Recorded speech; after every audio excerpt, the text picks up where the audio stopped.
ಎಲ್ಲ ವೀಕ್ಷಕರಿಗೆ ಮೈಸೂರಿನ ನಂಜನಗೂಡು ವಾಮನ್ ರಮೇಶ್ ಮಾಡುವಂತ ಆತ್ಮೀಯ ನಮಸ್ಕಾರಗಳು, ಶರಣಾರ್ಥಿಗಳು. ತಾವು ನನ್ನ ಈ ಕಥೆಯನ್ನ, ಪ್ರವಾಸ ಕಥೆಯನ್ನ, ಅನುಭವ ಕಥೆಯನ್ನ, ನನ್ನ ಸಾಹಿತ್ಯವನ್ನ ಯೂಟ್ಯೂಬ್ ಚಾನಲ್ ಮೂಲಕ ನೀವು ಕೂತಲೇ ನೋಡ್ತಾ ಇದ್ದೀರಾ. ಇದಕ್ಕೆ ಕಾರಣಕರ್ತರು ಮೈಸೂರಿನ ಸಂಸ್ಕೃತಿ ಆದಿತ್ಯ ಲೋಕೇಶ್ ಅವರ ಯೂಟ್ಯೂಬ್ ಚಾನಲ್. ಆದಿತ್ಯ ಲೋಕೇಶ್ ಅವರಿಗೆ ಮತ್ತೆ ನಮಸ್ಕಾರಗಳು. ನಾನು ತಮಗೆ ಕಳೆದ ಒಂದು ಸಂಚಿಕೆಯಲ್ಲಿ ಕಾಂಬೋಡಿಯಾ ಪ್ರವಾಸದ ಭೀಕರತೆಯ ಬಗ್ಗೆ ಹೇಳಿದೆ. ನೋಡಿ, ಆ ಕಾಂಬೋಡಿಯಾದಲ್ಲಿ ಅಂಕುಟ್ವಾರ ಏನಿದೆ, ಆ ಒಂದು ಇದನ್ನ, ಆ ವಿಷ್ಣು ದೇವಸ್ಥಾನ ಈಗ ಬೌದ್ಧ ದೇವಸ್ಥಾನ ಆಗಿದೆ, ಅದ್ರ ಬಗ್ಗೆನೂ ನಾ ಮುಂದಿನ ವಾರಗಳಲ್ಲಿ ಮಾತಾಡ್ತೀನಿ. ಈಗ ಬೇರೆ ಈ ಒಂದು ಅನುಭವನ ಹೇಳ್ತಾ ಇದ್ದೀನಿ. ನಮ್ಮನ್ನ ಕರ್ಕೊಂಡೋಗಿ ಕಾಂಬೋಡಿಯಾದ ನೊಂಪೇಲ್ ಮತ್ ಬಿಟ್ರು. ಜೋಬಲ್ ದುಡ್ಡಿಲ್ಲ, ಏನ್ ಮಾಡೋದು ಗೊತ್ತಾಗ್ತಾ ಇಲ್ಲ. ಫೋನ್ ಇಲ್ಲ. ನೋಡಿ, ವಿದೇಶಕ್ಕೆ ಹೋದ್ರೆ ಒಳ್ಳೆ ಸಾಫ್ಟ್ವೇರ್ ತಗೊಂಡು ಹೋಗ್ಬೇಕು, ಮತ್ತೆ ಅಂತಾರಾಷ್ಟ್ರೀಯ ರೋಮಿಂಗ್ ಹಾಕೋಬೇಕು ನೀವು ಇಂಟರ್ನ್ಯಾಷನಲ್ ಕಾಲ್ಗೆ. ಇಲ್ಲದೆ ಇದ್ರೆ ನಿಮ್ಮ ಸ್ಥಿತಿ ಅಧೋಗತಿ. ಬರ್ತಿರೋ ಇಲ್ವೋ, ಜೀವಂತವಾಗಿ ಆರೋಗ್ಯವಂತರಾಗಿ ಬರ್ತಿರೋ ಇಲ್ವೋ, ಸುರಕ್ಷಿತವಾಗಿ ಬರ್ತಿರೋ ಇಲ್ವೋ ಗೊತ್ತಿಲ್ಲ. ಇಂಥ ಸಮಸ್ಯೆಗಳೆಲ್ಲ ಬರುತ್ತೆ, ಹುಷಾರಾಗಿರ್ಬೇಕು. Be prepared. ನೀವು ಬೆಸ್ಟ್ ಆಗ್ಬಹುದು. Be prepared for the best. At the same time be prepared for the worst. ಸರಿ, ಮುಂದೇನಾಯ್ತು ಕೇಳಿ. ಸರಿ, ಅಲ್ಲಿಂದ ಬಂದೆ, ಏನ್ ಮಾಡೋದು ಅಂತ ಗೊತ್ತಾಗಲಿಲ್ಲ. ಆಗ ಪಟ್ ಅಂತ ಹೊಳೀತು. ನಾವು ನಂಪೇಲಿದ್ದಾಗ ನಮ್ಗೆ ಇದು ಗೊತ್ತಾಗಿರ್ಲಿಲ್ಲ. ನಾವು ಅವಾಗ ಏನ್ ಮಾಡಿದ್ವಿ, ದಯವಿಟ್ಟು ಕ್ಷಮಿಸಿ, ನಾ ಹೇಳುವಾಗ ಒಂದ್ ಮರ್ತು ಹೋಯ್ತೆ. ನಂಪೆಯಿಂದ ನಾವು ಸಯಾಮ್ ರೀಪ್ಗೆ ಹೋಗಿ ಅಂಕುಟ್ವಾದ ನೋಡ್ಕೊಂಡು ನಾವು ಇಲ್ಲಿ ಇದಕ್ಕೆ ಹೋಗಿದ್ದು. ಸೊ ನಂಪೇದಲ್ಲಿ ನಾವು ವಾಪಸ್ ಹೋಗ್ಲಿಲ್ಲ, ನಾವು ಸಯಾಮ್ ರೀಪ್ಗೆ ವಾಪಸ್ ಹೋದ್ವಿ. ಸಯಾಮ್ ರೀಪ್ ಅಲ್ಲಿ ಯಾಕಂದ್ರೆ ನಾವು ಹೋಟೆಲ್ ಇಳ್ಕೊಂಡಿದ್ವಿ, ಅಲ್ಲೂ 3 ದಿವಸ. ಆ ಸಯಾಮ್ ರೀಪ್ ಅಲ್ಲಿ ಕೇರಳದಿಂದ ಬಂದಿದ್ದಂತ ಒಬ್ರು ನಡೆಸುವಂತ ಇಂಡಿಯನ್ ರೆಸ್ಟೋರೆಂಟ್ ಇತ್ತು, ಅಲ್ಲಿ ಉಳ್ಕೊಂಡಿದ್ವಿ. ಅವರು ನಮಗೆ ಬಹಳ ಸ್ನೇಹಮಯವಾಗಿತ್ತು. ಸ್ನೇಹಿತರಾಗಿ ಅವ್ರು ಇದ್ದದ್ರಿಂದ ಅಲ್ಲಿ ನಮಗೆ ತಿಳಿ ಸಾರು ಸಿಕ್ತು, ಮತ್ತೆ ರೊಟ್ಟಿ, ಚಪಾತಿ, ಪಲ್ಯ ಎಲ್ಲ ಇಂಡಿಯನ್ ಫುಡ್ ಸಿಕ್ತು. ಅದು ಇಂಡಿಯನ್ ರೆಸ್ಟೋರೆಂಟ್ ಆಗಿದ್ರಿಂದ ಅಲ್ಲಿ ನಾವು ಊಟ ತಿಂಡಿ ಮಾಡುವಾಗ ಕೆಲವು ಭಾರತೀಯರು ನಮ್ ಸ್ನೇಹ ಮಾಡ್ಕೊಂಡಿದ್ವಿ. ಆ ಓನರ್ ಏನ್ ಹೇಳಿದ್ರು, ಯಾರೇ ಭಾರತೀಯರ ಬರ್ಲಿ, ದುಡ್ಡು ಬೇಕಾದ್ರೆ, ಏನಾದ್ರು ತೊಂದರೆ ಆದ್ರೆ ನಮ್ಮಲ್ಲಿಗೆ ಬಂದ್ರೆ ನಾನು ಸಹಕಾರ ನೀಡ್ತೀನಿ ಅಂದಿದ್ರು. ಅವರ ಸ್ನೇಹಿತರಾಗಿದ್ರು ನಮಗೆ. ಸರಿ ಆಯ್ತು, ಅಲ್ಲಿಗೆ ಹೊಟ್ಟೋಗೋಣ, ದುಡ್ಡಿಲ್ವಲ್ಲ. ಅಲ್ಲಿ ರಥ, ಅಲ್ಲಿ ಏನು ಅಂದ್ರೆ ನಿಮಗೆ ಕಾರ್ ಸಿಗುತ್ತೆ ಬಾಡಿಗೆಗೆ, ಇಲ್ಲ ಅಲ್ಲಿ ಸಾರ್ವಜನಿಕ ಬಸ್ ಇಲ್ಲ. ಆ ದೇಶಗಳಲ್ಲೆಲ್ಲ ಸಾರ್ವಜನಿಕ ಬಸ್ ಬಹಳ ಎಲ್ಲೋ ಒಂದೊಂದ್ ಕಡೆ ಇರ್ಬೇಕಷ್ಟೇ, ಇಲ್ಲ. ಅಲ್ಲಿ ರಿಕ್ಷಾನೇ ರಥದ ತರ ಇರುತ್ತೆ. ಡೆಲ್ಲಿಲಿ ಬೇರೆ ತರ ಇದೆ, ಇಲ್ಲಿ ಒಂದು ರಥದ ತರ. ಮೋಟರ್ ಬೈಕಲ್ಲಿ ಓಡಾಡಿಸ್ತಾರೆ ಮುಂದೆ ಡ್ರೈವರು, ನಮ್ಗೆ ಇಲ್ಲಿ ರಥದ ತರ 4 ಜನ ಕುತ್ಕೋಬಹುದು. ಮೇಲೆ ರಥದ ಆಕೃತಿನಿ ತರ ಇರುತ್ತೆ. ಅದ್ರಲ್ಲಿ ಅಲ್ಲಿ ಹೋದ್ವಿ. ಅಲ್ಲಿ ಸಯಾಮ್ ರೀಪಿನ ಏರ್ಪೋರ್ಟ್ ನಲ್ಲಿದ್ದಂಥ ಅದಕ್ಕೆ ಟ್ಯಾಕ್ಸಿ ಅನ್ನಿ ಅಥವಾ ಆಟೋ ಅನ್ನಿ, ಏನಾರ ಅನ್ನಿ, ಆ ವಾಹನದ ಸಂಚಾಲಕರ ಹತ್ರ ಹೋದಿ $9 ಕೊಡ್ಬೇಕಾಗಿತ್ತು. ನನ್ನ ಹತ್ರ ಬೇರೆ $2 ಇಲ್ಲ. ಅವ್ರು ಹೇಳಿದ್ವಿ, ನೋಡಿ ಇಂಥ ಹೋಟ್ಲಿಗೆ ಹೋಗ್ತೀವಿ, ನಾವೆಲ್ಲ ಕಳ್ಕೊಂಡಿದೀವಿ, ಹೋಟ್ಲಿಗೆ ಹೋದ ತಕ್ಷಣ ಅವ್ರ ಹತ್ರ ಪೇಮೆಂಟ್ ಮಾಡಿಸ್ತೀವಿ ಅಂತ ಹೇಳಿ, ಅಲ್ಲಿ ಉದ್ರಿ ಖಾತೆ, ಭಾರತೀಯರು ಎಲ್ಲೋದ್ರು ಕ್ರೆಡಿಟ್ ಫೇಮಸ್ ಅಲ್ವಾ ಕೇಳೋದಿಕ್ಕೆ, ಕ್ರೆಡಿಟ್ ಅಲ್ಲಿ ಕೇಳ್ಕೊಂಡು ಅಲ್ಲಿ ಹೋದ್ವಿ. ನಮ್ಮ ಅದೃಷ್ಟ ದುರಾದೃಷ್ಟ ಎರಡು ಚಕ್ರ ಇದ್ದಂಗೆ ಒಂದ್ ಗಾಡಿಗೆ. ಅಲ್ಲಿ ಹೋದ್ರೆ ಆ ಏಜೆಂಟ್ ಇನ್ನೊಂದು 5 ನಿಮಿಷ ಆದ್ರೆ ಅವನು ಹೋಟೆಲ್ ಓನರ್, ಅವನಿಗೆ ಮೈಲ್ಡ್ ಹಾರ್ಟ್ ಅಟ್ಯಾಕ್ ಆಗಿತ್ತು, ಅವ್ನು ಇಂಡಿಯಾಗೆ ಹೋಗ್ಬೇಕಾಯ್ತು, ಕೇರಳಕ್ಕೆ ಹೊರಟ್ಬಿಟ್ಟಿದ್ದ. ಇನ್ನು 5-10 ನಿಮಿಷ ಆದ್ರೆ ನಮಗೆ ಯಾವ ಸೌಲಭ್ಯ ಸಿಗ್ತಿಲ್ಲ, ನಾವು ಬೀದಿ ಭಿಕ್ಷಕರಾಗಿ ರಸ್ತೆಯಲ್ಲಿ ಇರ್ಬೇಕಾಗಿತ್ತು. ಹೋದ್ವಿ, ಅವನಿಗೆ ಹೇಳ್ಕೊಂಡ್ವಿ, ಆಯ್ತು ಇಂಡಿಯಾದಿಂದ ದುಡ್ಡು ಬರೋ ತನಕ ಇವ್ರಿಗೆ ಇರೋಕ್ ವ್ಯವಸ್ಥೆ ಮಾಡುವಂತ ಆ ಓನರ್ ಮ್ಯಾನೇಜರ್ಗೆ ಹೇಳ್ಬಿಟ್ರು. ಆಮೇಲೆ ನಮ್ಮ ಹತ್ರ ದುಡ್ಡೇ ಇಲ್ವಲ್ಲ, ಅವ್ರಿಗೆ ಅರ್ಜೆಂಟ್ ಆಗಿ ಇಂಡಿಯನ್ ದುಡ್ಡು ಬೇಕಾಗಿತ್ತು. ಅವ್ರೆಲ್ಲ ಹೋಗ್ತಾರೆ ಫಾರಿನ್ ಎಕ್ಸ್ಚೇಂಜ್ಗೆ, ಬ್ಯಾಂಕ್ಗೆ. ಅವರು ನನ್ನ ಹತ್ರ ಇದ್ದಂತ ಎಲ್ಲ ನೋಟುಗಳನ್ನ ಜೋಡಿಸಿ ಅವ್ರಿಗೆ ಕೊಟ್ಟಾಗ ಅದಕ್ಕೆ ಸೂಕ್ತವಾದಂತ ಅಲ್ಲಿಯ ದುಡ್ಡನ್ನ ನಮ್ಗೆ ಕೊಟ್ರು. ಅದನ್ನ ಇಟ್ಕೊಂಡೆ ಅಲ್ಲಿ ಹೋಟ್ಲಲ್ಲಿ ಮೊದಲು ಟೀ ಕೊಡ್ರಪ್ಪ, ಸುಸ್ತಾಗಿದೆ ಅಂದೆ. ಆ ಓನರು ಹೊಟ್ಟೋದ್ರು. ಆಮೇಲೆ ಅಲ್ಲಿದ್ದೆ. ಅಲ್ಲಿ ಫಸ್ಟ್ ಹೋಗಿ ಜ್ವರ ಬಂದಂಗೆ ಆಗೋಗಿತ್ತು ನಮಗೆ. ಇಡೀ ರಾತ್ರಿ ಎಲ್ಲ ನಿದ್ದೆ ಇಲ್ಲ, 2 ದಿವಸ. ವಿಮಾನ ಪ್ರಯಾಣದಲ್ಲೂ ನಿದ್ದೆ ಇಲ್ಲ, ಆಯಾಸ ಆಗಿತ್ತು. ಇಲ್ಲೂ ಸಹ ಜೈಲ್ ಇದ್ದಂಗಿತ್ತಲ್ಲ, ಹೆದರಿಕೆ. ಅಲ್ಲಿ ಒಂದು ಏನಂತೀರಿ, ಸೆರೆಯಲ್ಲಿದ್ವಿ ಅವರು. ಸರಿ, ಇಲ್ಲಿ ಬಂದ್ವಿ. ಮೊದಲು ಟೀ ಕುಡಿದು ಅವನ ಅಡಿಗೆ ಮಾಡಿದಾಗ ಅನ್ನ ಸಾರು ಶಿಸ್ತಾಗಿ ಹೊಡೆದು ಚಪಾತಿ ಪಲ್ಯ ಭಕ್ಷಿಸಿ ಮಲ್ಕೊಂಡ್ಬಿಟ್ರೆ 24 ಗಂಟೆ ಎದ್ದಿಲ್ಲ ನಾವು, ಹಂಗ ನಿದ್ದೆ ಮಾಡಿದ್ವಿ. ಆಮೇಲೆ ಏನ್ ಮಾಡೋದು, ಯಾರ ಹತ್ರನೂ ದುಡ್ಡು ತರಿಸ್ಕೋಬಹುದು, ಏನೋ ಮಾಡ್ಬೋದು. ಆದ್ರೆ ಒಬ್ಬ ಭಾರತೀಯನಾಗಿ, ಒಬ್ಬ ಕನ್ನಡಿಗನಾಗಿ ನನಗೆ ಅವಮಾನ ಆಯ್ತಲ್ಲ ಬಂದು ಒಬ್ಬ ಸಾಹಿತಿಗೆ. ನಾನು NS ವಾಮನ್ ಅವ್ರ ಮಗನಾಗಿ ಆಕಾಶವಾಣಿಯಲ್ಲಿದ್ದು, ರಂಗಭೂಮಿಯಲ್ಲಿದ್ದು, ಸಾಹಿತಿ ಆಗಿದ್ದು ಒಬ್ಬ ಗಣ್ಯ ವ್ಯಕ್ತಿ ನಾನು. ನನಗೆ ನಂದೇ ಆದ ಪರ್ಸನಾಲಿಟಿ ಇರುತ್ತಲ್ವ, ನಾ ಶ್ರೀಮಂತ ಇಲ್ಲದೆ ಇರ್ಬೋದು, ಆದ್ರೆ ನನ್ನ ಮಾನ ಹೋಯ್ತಲ್ಲ. ನನ್ನ ಕಳ್ಳ ಅಂತ ಒಂದು ಟ್ರೀಟ್ ಮಾಡಿದ್ರಲ್ಲ, ಸ್ಮಗ್ಲರ್ ಅಂತ ಕೆಟ್ಟ ಹೆಸರು ತಂದ್ರಲ್ಲ. ಇದು ಪೇಪರ್ ಅಲ್ಲಿ ಬರ್ಬೋದು, ಬರದೇ ಇರ್ಬೋದು, ಇಂಟರ್ನೆಟ್ ಅಲ್ಲಿ ಬರ್ಬೋದು, ಬರದೇ ಇರ್ಬೋದು, ಪೊಲೀಸ್ ರೆಕಾರ್ಡ್ ಅಲ್ಲಿ ಬರ್ಲೇ ನನ್ನ ಮನಸ್ಸಲ್ಲಿ ದಾಖಲೆ ಆಗೋಯ್ತಲ್ಲ. ಇದಕ್ಕೊಂದು ನಾನು ಏನಾದ್ರು ಮಾಡ್ಲೇಬೇಕು, ಪರಿಹಾರ ನಾನೇ ಕಂಡ್ಕೋಬೇಕು ಅಂತ ಹೇಳಿ ಅಲ್ಲಿ ಯಾರ್ಯಾರನ್ನ ವಿಚಾರಿಸ್ದೆ. ಆಗ ನೊಂಪೆಯಿಂದ ಬಂದಿದ್ದಂತ ಒಬ್ಬ ರಾಜಸ್ಥಾನಿ ಮೂಲದ ಭಾರತೀಯ ಸಿಕ್ಕ ನಮ್ ಜೊತೆ ಟೀ ಕುಡ್ದ. ಅವನು ತಕ್ಷಣ ಹೇಳ್ದ, ನೋಡಿ ನಾನು ಕೆಲಸ ಮಾಡೋದು ನೊಂಪೆಯಲ್ಲಿ, ನನಗೆ ಗೊತ್ತಿರೋ ಅಂತ ಒಬ್ಬ ದೊಡ್ಡ ಕಾಫಿ ಶಾಪ್ ನ ಓನರ್ ಇದ್ದಾರೆ, ಅವರು ಭಾರತೀಯರು, ದೊಡ್ಡ ಕಂಪನಿ ನಡೆಸ್ತಾರೆ, ಅವರಿಗೆ ಇನ್ಫ್ಲೂಯೆನ್ಸ್ ಬಹಳ ಇದೆ, ಅವರು ನಿಮ್ಮ ಸಮಸ್ಯೆಗೆ ಪರಿಹಾರ ಕೊಡ್ಬೋದು, ಅಂಬಾಸಿಡರ್ ಹತ್ರ ಕರ್ಕೊಂಡು ಹೋಗ್ಬೋದು. ಅಲ್ಲಿ ನಾವು ಲಾವೋಸ್ನ ಅಂಬಾಸಿಡರ್ಗೆ ಹೋಗ್ದಿದ್ರು ಸರ್, ಅಲ್ಲಿ ಹೋಗೋಣ ನಾನು ಡಿಸೈಡ್ ಮಾಡಿದ್ದೆ. ಏನಂದ್ರೂ ಆಗ್ಲಿ ದುಡ್ಡು ಹೋಗಿದೆ, ನೋಡಿದೀವಿ ನಾವು ನೊಂಪೆ ಕಂಬೋಡಿಯಾದ ಭಾಗ, ಆದ್ರೂ ಅಲ್ಲಿ ಹೋಗಿ ಇದನ್ನ ಸಾಧಿಸೋಣ ಅಂತ ಹೇಳಿ ಏನ್ ಮಾಡಿದೆ ನಾನು, ಸರಿ ಅಲ್ಲಿ ಊಟ ಗೀಟ ಎಲ್ಲ ಮಾಡ್ಕೊಂಡು ಆಮೇಲೆ ಅಲ್ಲಿಂದ ಏನ್ ಮಾಡೋದು, ನಾವ್ ಎಲ್ಲಿದೀವಿ ಯಾರಿದೀವಿ ಯಾರಿಗೋ ಫೋನೇ ಗೊತ್ತಿಲ್ವಲ್ಲ. ಬಹಳ ಕಷ್ಟಪಟ್ಟು ಹೊರಗಡೆ ಟೆಲಿಫೋನ್ ಬೂತ್ಗೆ ಹೋಗಿ ನನ್ನ ತಮ್ಮ ಬಾಲಚಂದ್ರ, ಮಗ ಸಂತೋಷ್ ಅನ್ನೋನು ಸಿಂಗಾಪುರಲ್ಲಿ ಇದ್ದಾನೆ, ಅವನ ಹೆಂಡತಿ ಮಕ್ಕಳೆಲ್ಲ ಅಲ್ಲಿದ್ದಾರೆ. ಆಗ ರಜಾ ವಿರಾಮಕ್ಕೋಸ್ಕರ ನನ್ನ ತಮ್ಮ ಬಾಲಚಂದ್ರನು ಸಿಂಗಾಪುರದಲ್ಲಿದ್ದ. ಆದ್ರೆ ಈ ಇವರು ಯಾರು ಲಾವೋಸ್ ಪೊಲೀಸರು ನಮ್ಗೆ ಹೇಳ್ಬಿಟ್ಟಿದ್ರು, ಅಪ್ಪಿ ತಪ್ಪಿ ನೀವು ಸಿಂಗಾಪುರ್ಗೆ ಹೋದ್ರೆ, ಅಪ್ಪಿ ತಪ್ಪಿ ನೀವು ಥೈಲ್ಯಾಂಡ್ಗೆ ಹೋದ್ರೆ ಅಲ್ಲಿ ಟಿವಿಯಲ್ಲಿ ನಿಮ್ಮ ಮುಖ ಕಾಣಿಸುತ್ತೆ, ನಿಮ್ಮನ್ನ ಹಿಡಿದು ಹಾಕ್ತಾರೆ, ಜೈಲಾಗುತ್ತೆ ಅಂತ ಹೇಳಿದ್ದ. ನಮಗೆ ಯಾವಾಗ ಪಾಸ್ಪೋರ್ಟ್ ನಲ್ಲಿ ನಮ್ಮ ಬಗ್ಗೆ ಏನು ರಿಮಾರ್ಕ್ ಇರಲಿಲ್ಲ, ಇಡೀ ದಿವಸ ಕುತ್ಕೊಂಡು ನೋಡಿದ್ವಿ. ನಾವ್ ಎಲ್ಲೆಲ್ಲಿ, ನೀವು ಇನ್ನೊಂದು ತಿಳ್ಕೊಳ್ಳಿ, ಯಾವ್ಯಾವ ದೇಶಕ್ಕೆ ಹೋಗ್ತೀರಿ, ನಿಮಗೆ ಪಾಸ್ಪೋರ್ಟ್ ಹೋಗಿ ಅಲ್ಲಿ ವೀಸಾ ಕೊಟ್ಟಾಗ ಆ ದೇಶಕ್ಕೆ ಎಂಟ್ರಿ ಆದಾಗ ಒಂದು ಸೀಲ್ ಹಾಕ್ತಾರೆ, ಆ ದೇಶದಿಂದ ಹೊರಗೋಗುವಾಗ ಒಂದು ಸೀಲ್ ಹಾಕ್ತಾರೆ, ಅಲ್ಲೆಲ್ಲ ತಪಾಸಣೆ ಇರುತ್ತೆ. ಹೀಗಾಗಿ ನಾವು ಅಲ್ಲಿ ಏನೂ ನಮ್ಮ ಪಾಸ್ಪೋರ್ಟ್ ಅಲ್ಲಿ ಬ್ಯಾಡ್ ರಿಮಾರ್ಕ್ ಇಲ್ಲದೆ ಇರೋದ್ರಿಂದ ನಾವು ಸೇಫ್ ಅನ್ಕೊಂಡ್ವಿ, ಸುಮ್ಮನೆ ಇವ್ರು ನಮ್ಮನ್ನ ಎದುರಿಸಿದ್ದಾರೆ ಅಂತ. ಸರಿ, ಅಲ್ಲಿಂದ ನಾವು ಏನ್ ಮಾಡಿದ್ವಿ, ಬಹಳ ಕಷ್ಟಪಟ್ಟು ಸಿಂಗಾಪುರದಲ್ಲಿರೋ ನಮ್ಮ ತಮ್ಮನಿಗೆ, ಅವ್ರ ಮಗನಿಗೆ ಫೋನ್ ಮಾಡಿದ್ವಿ. ಇದ್ರ ಮಧ್ಯದಲ್ಲಿ ಏನಾಯ್ತು, ನನ್ನ ಹೆಂಡತಿಯ ತಂಗಿ ಅಂದ್ರೆ ನನ್ನ ನಾದಿನಿ ಆಶಾ ಅಂತ ಹೇಳಿ ಅವಳು ಸಿಂಗಾಪುರದಲ್ಲಿದ್ದಾಳೆ. ನಮಗೆ ವೀಸಾ ಕೊಡಿಸ್ತವ್ರು ಆ ಆಶಾಳ ಮಗಳಾದಂಥ ಅವಳು, ಆಶಾ ಮಗಳು, ಅವಳು ಕೊಡಿಸಿದ್ದು. ಅವ್ರ ಮನೆಯವರು ಅಲ್ಲೇ ಸಿಂಗಾಪುರದಲ್ಲೇ ಇದ್ದಾರೆ ಕೆಲಸ ಮಾಡ್ತಾ. ಅವ್ರಿಗೆ ಹೆದರಿಕೆ, ಈ ತರ ಕಳ್ಳ ಸಾಗಾಣಿಕೆ ಕೇಸಲ್ಲಿ ಸಿಕ್ಕಾಕೊಂಡ್ರೆ ನಾವು, ಅವರ ಮಗಳು ಅರ್ಚನಾ ಏನಿದ್ದಾಳೆ ಅವಳು ನಮಗೆ ಇದು ಕೊಡ್ಸಿರೋದ್ರಿಂದ, ಎಲ್ಲ ದಾಖಲೆಗಳನ್ನ ಕೊಟ್ಟು ವೀಸಾ ಎಲ್ಲ ಕೊಡ್ಸಿರೋದ್ರಿಂದ ಅವಳಿಗೆ ತೊಂದರೆ ಬರುತ್ತೆ ಅಂತ ದಯವಿಟ್ಟು ನೀವು ಸಿಂಗಾಪುರಕ್ಕೆ ಬರಬೇಡಿ ಅಂತ ಅವ್ರು ಅಂದ್ರು. ಆದ್ರೆ ನನ್ನ ತಮ್ಮ ಏನ್ ಹೇಳ್ದ, ನನ್ನ ತಮ್ಮನ ಮಗ ಏನ್ ಹೇಳ್ದ, ಏನು ಪೊಲೀಸ್ ಕೇಸ್ ಆಗ್ಲಿ ಏನಾಗ್ಲಿ ನಾವಿದೀವಿ, ನೀವು ಬನ್ನಿ ಅಂದ್ರು. ಆವಾಗ ನನಗೆ ಕಗ್ಗತ್ತಲಲ್ಲಿ ಒಂದು ಆಶಾ ಕಿರಣ, ಓ ನನ್ನ ತಮ್ಮನ ಮಗ ಇದ್ದಾರೆ, ಅವ್ರ ಕುಟುಂಬ ಇದೆ, ಹೀಗಾಗಿ ನಾನು ಸೇಫ್ ಅನ್ಕೊಂಡು ಮಾಡಿದೆ.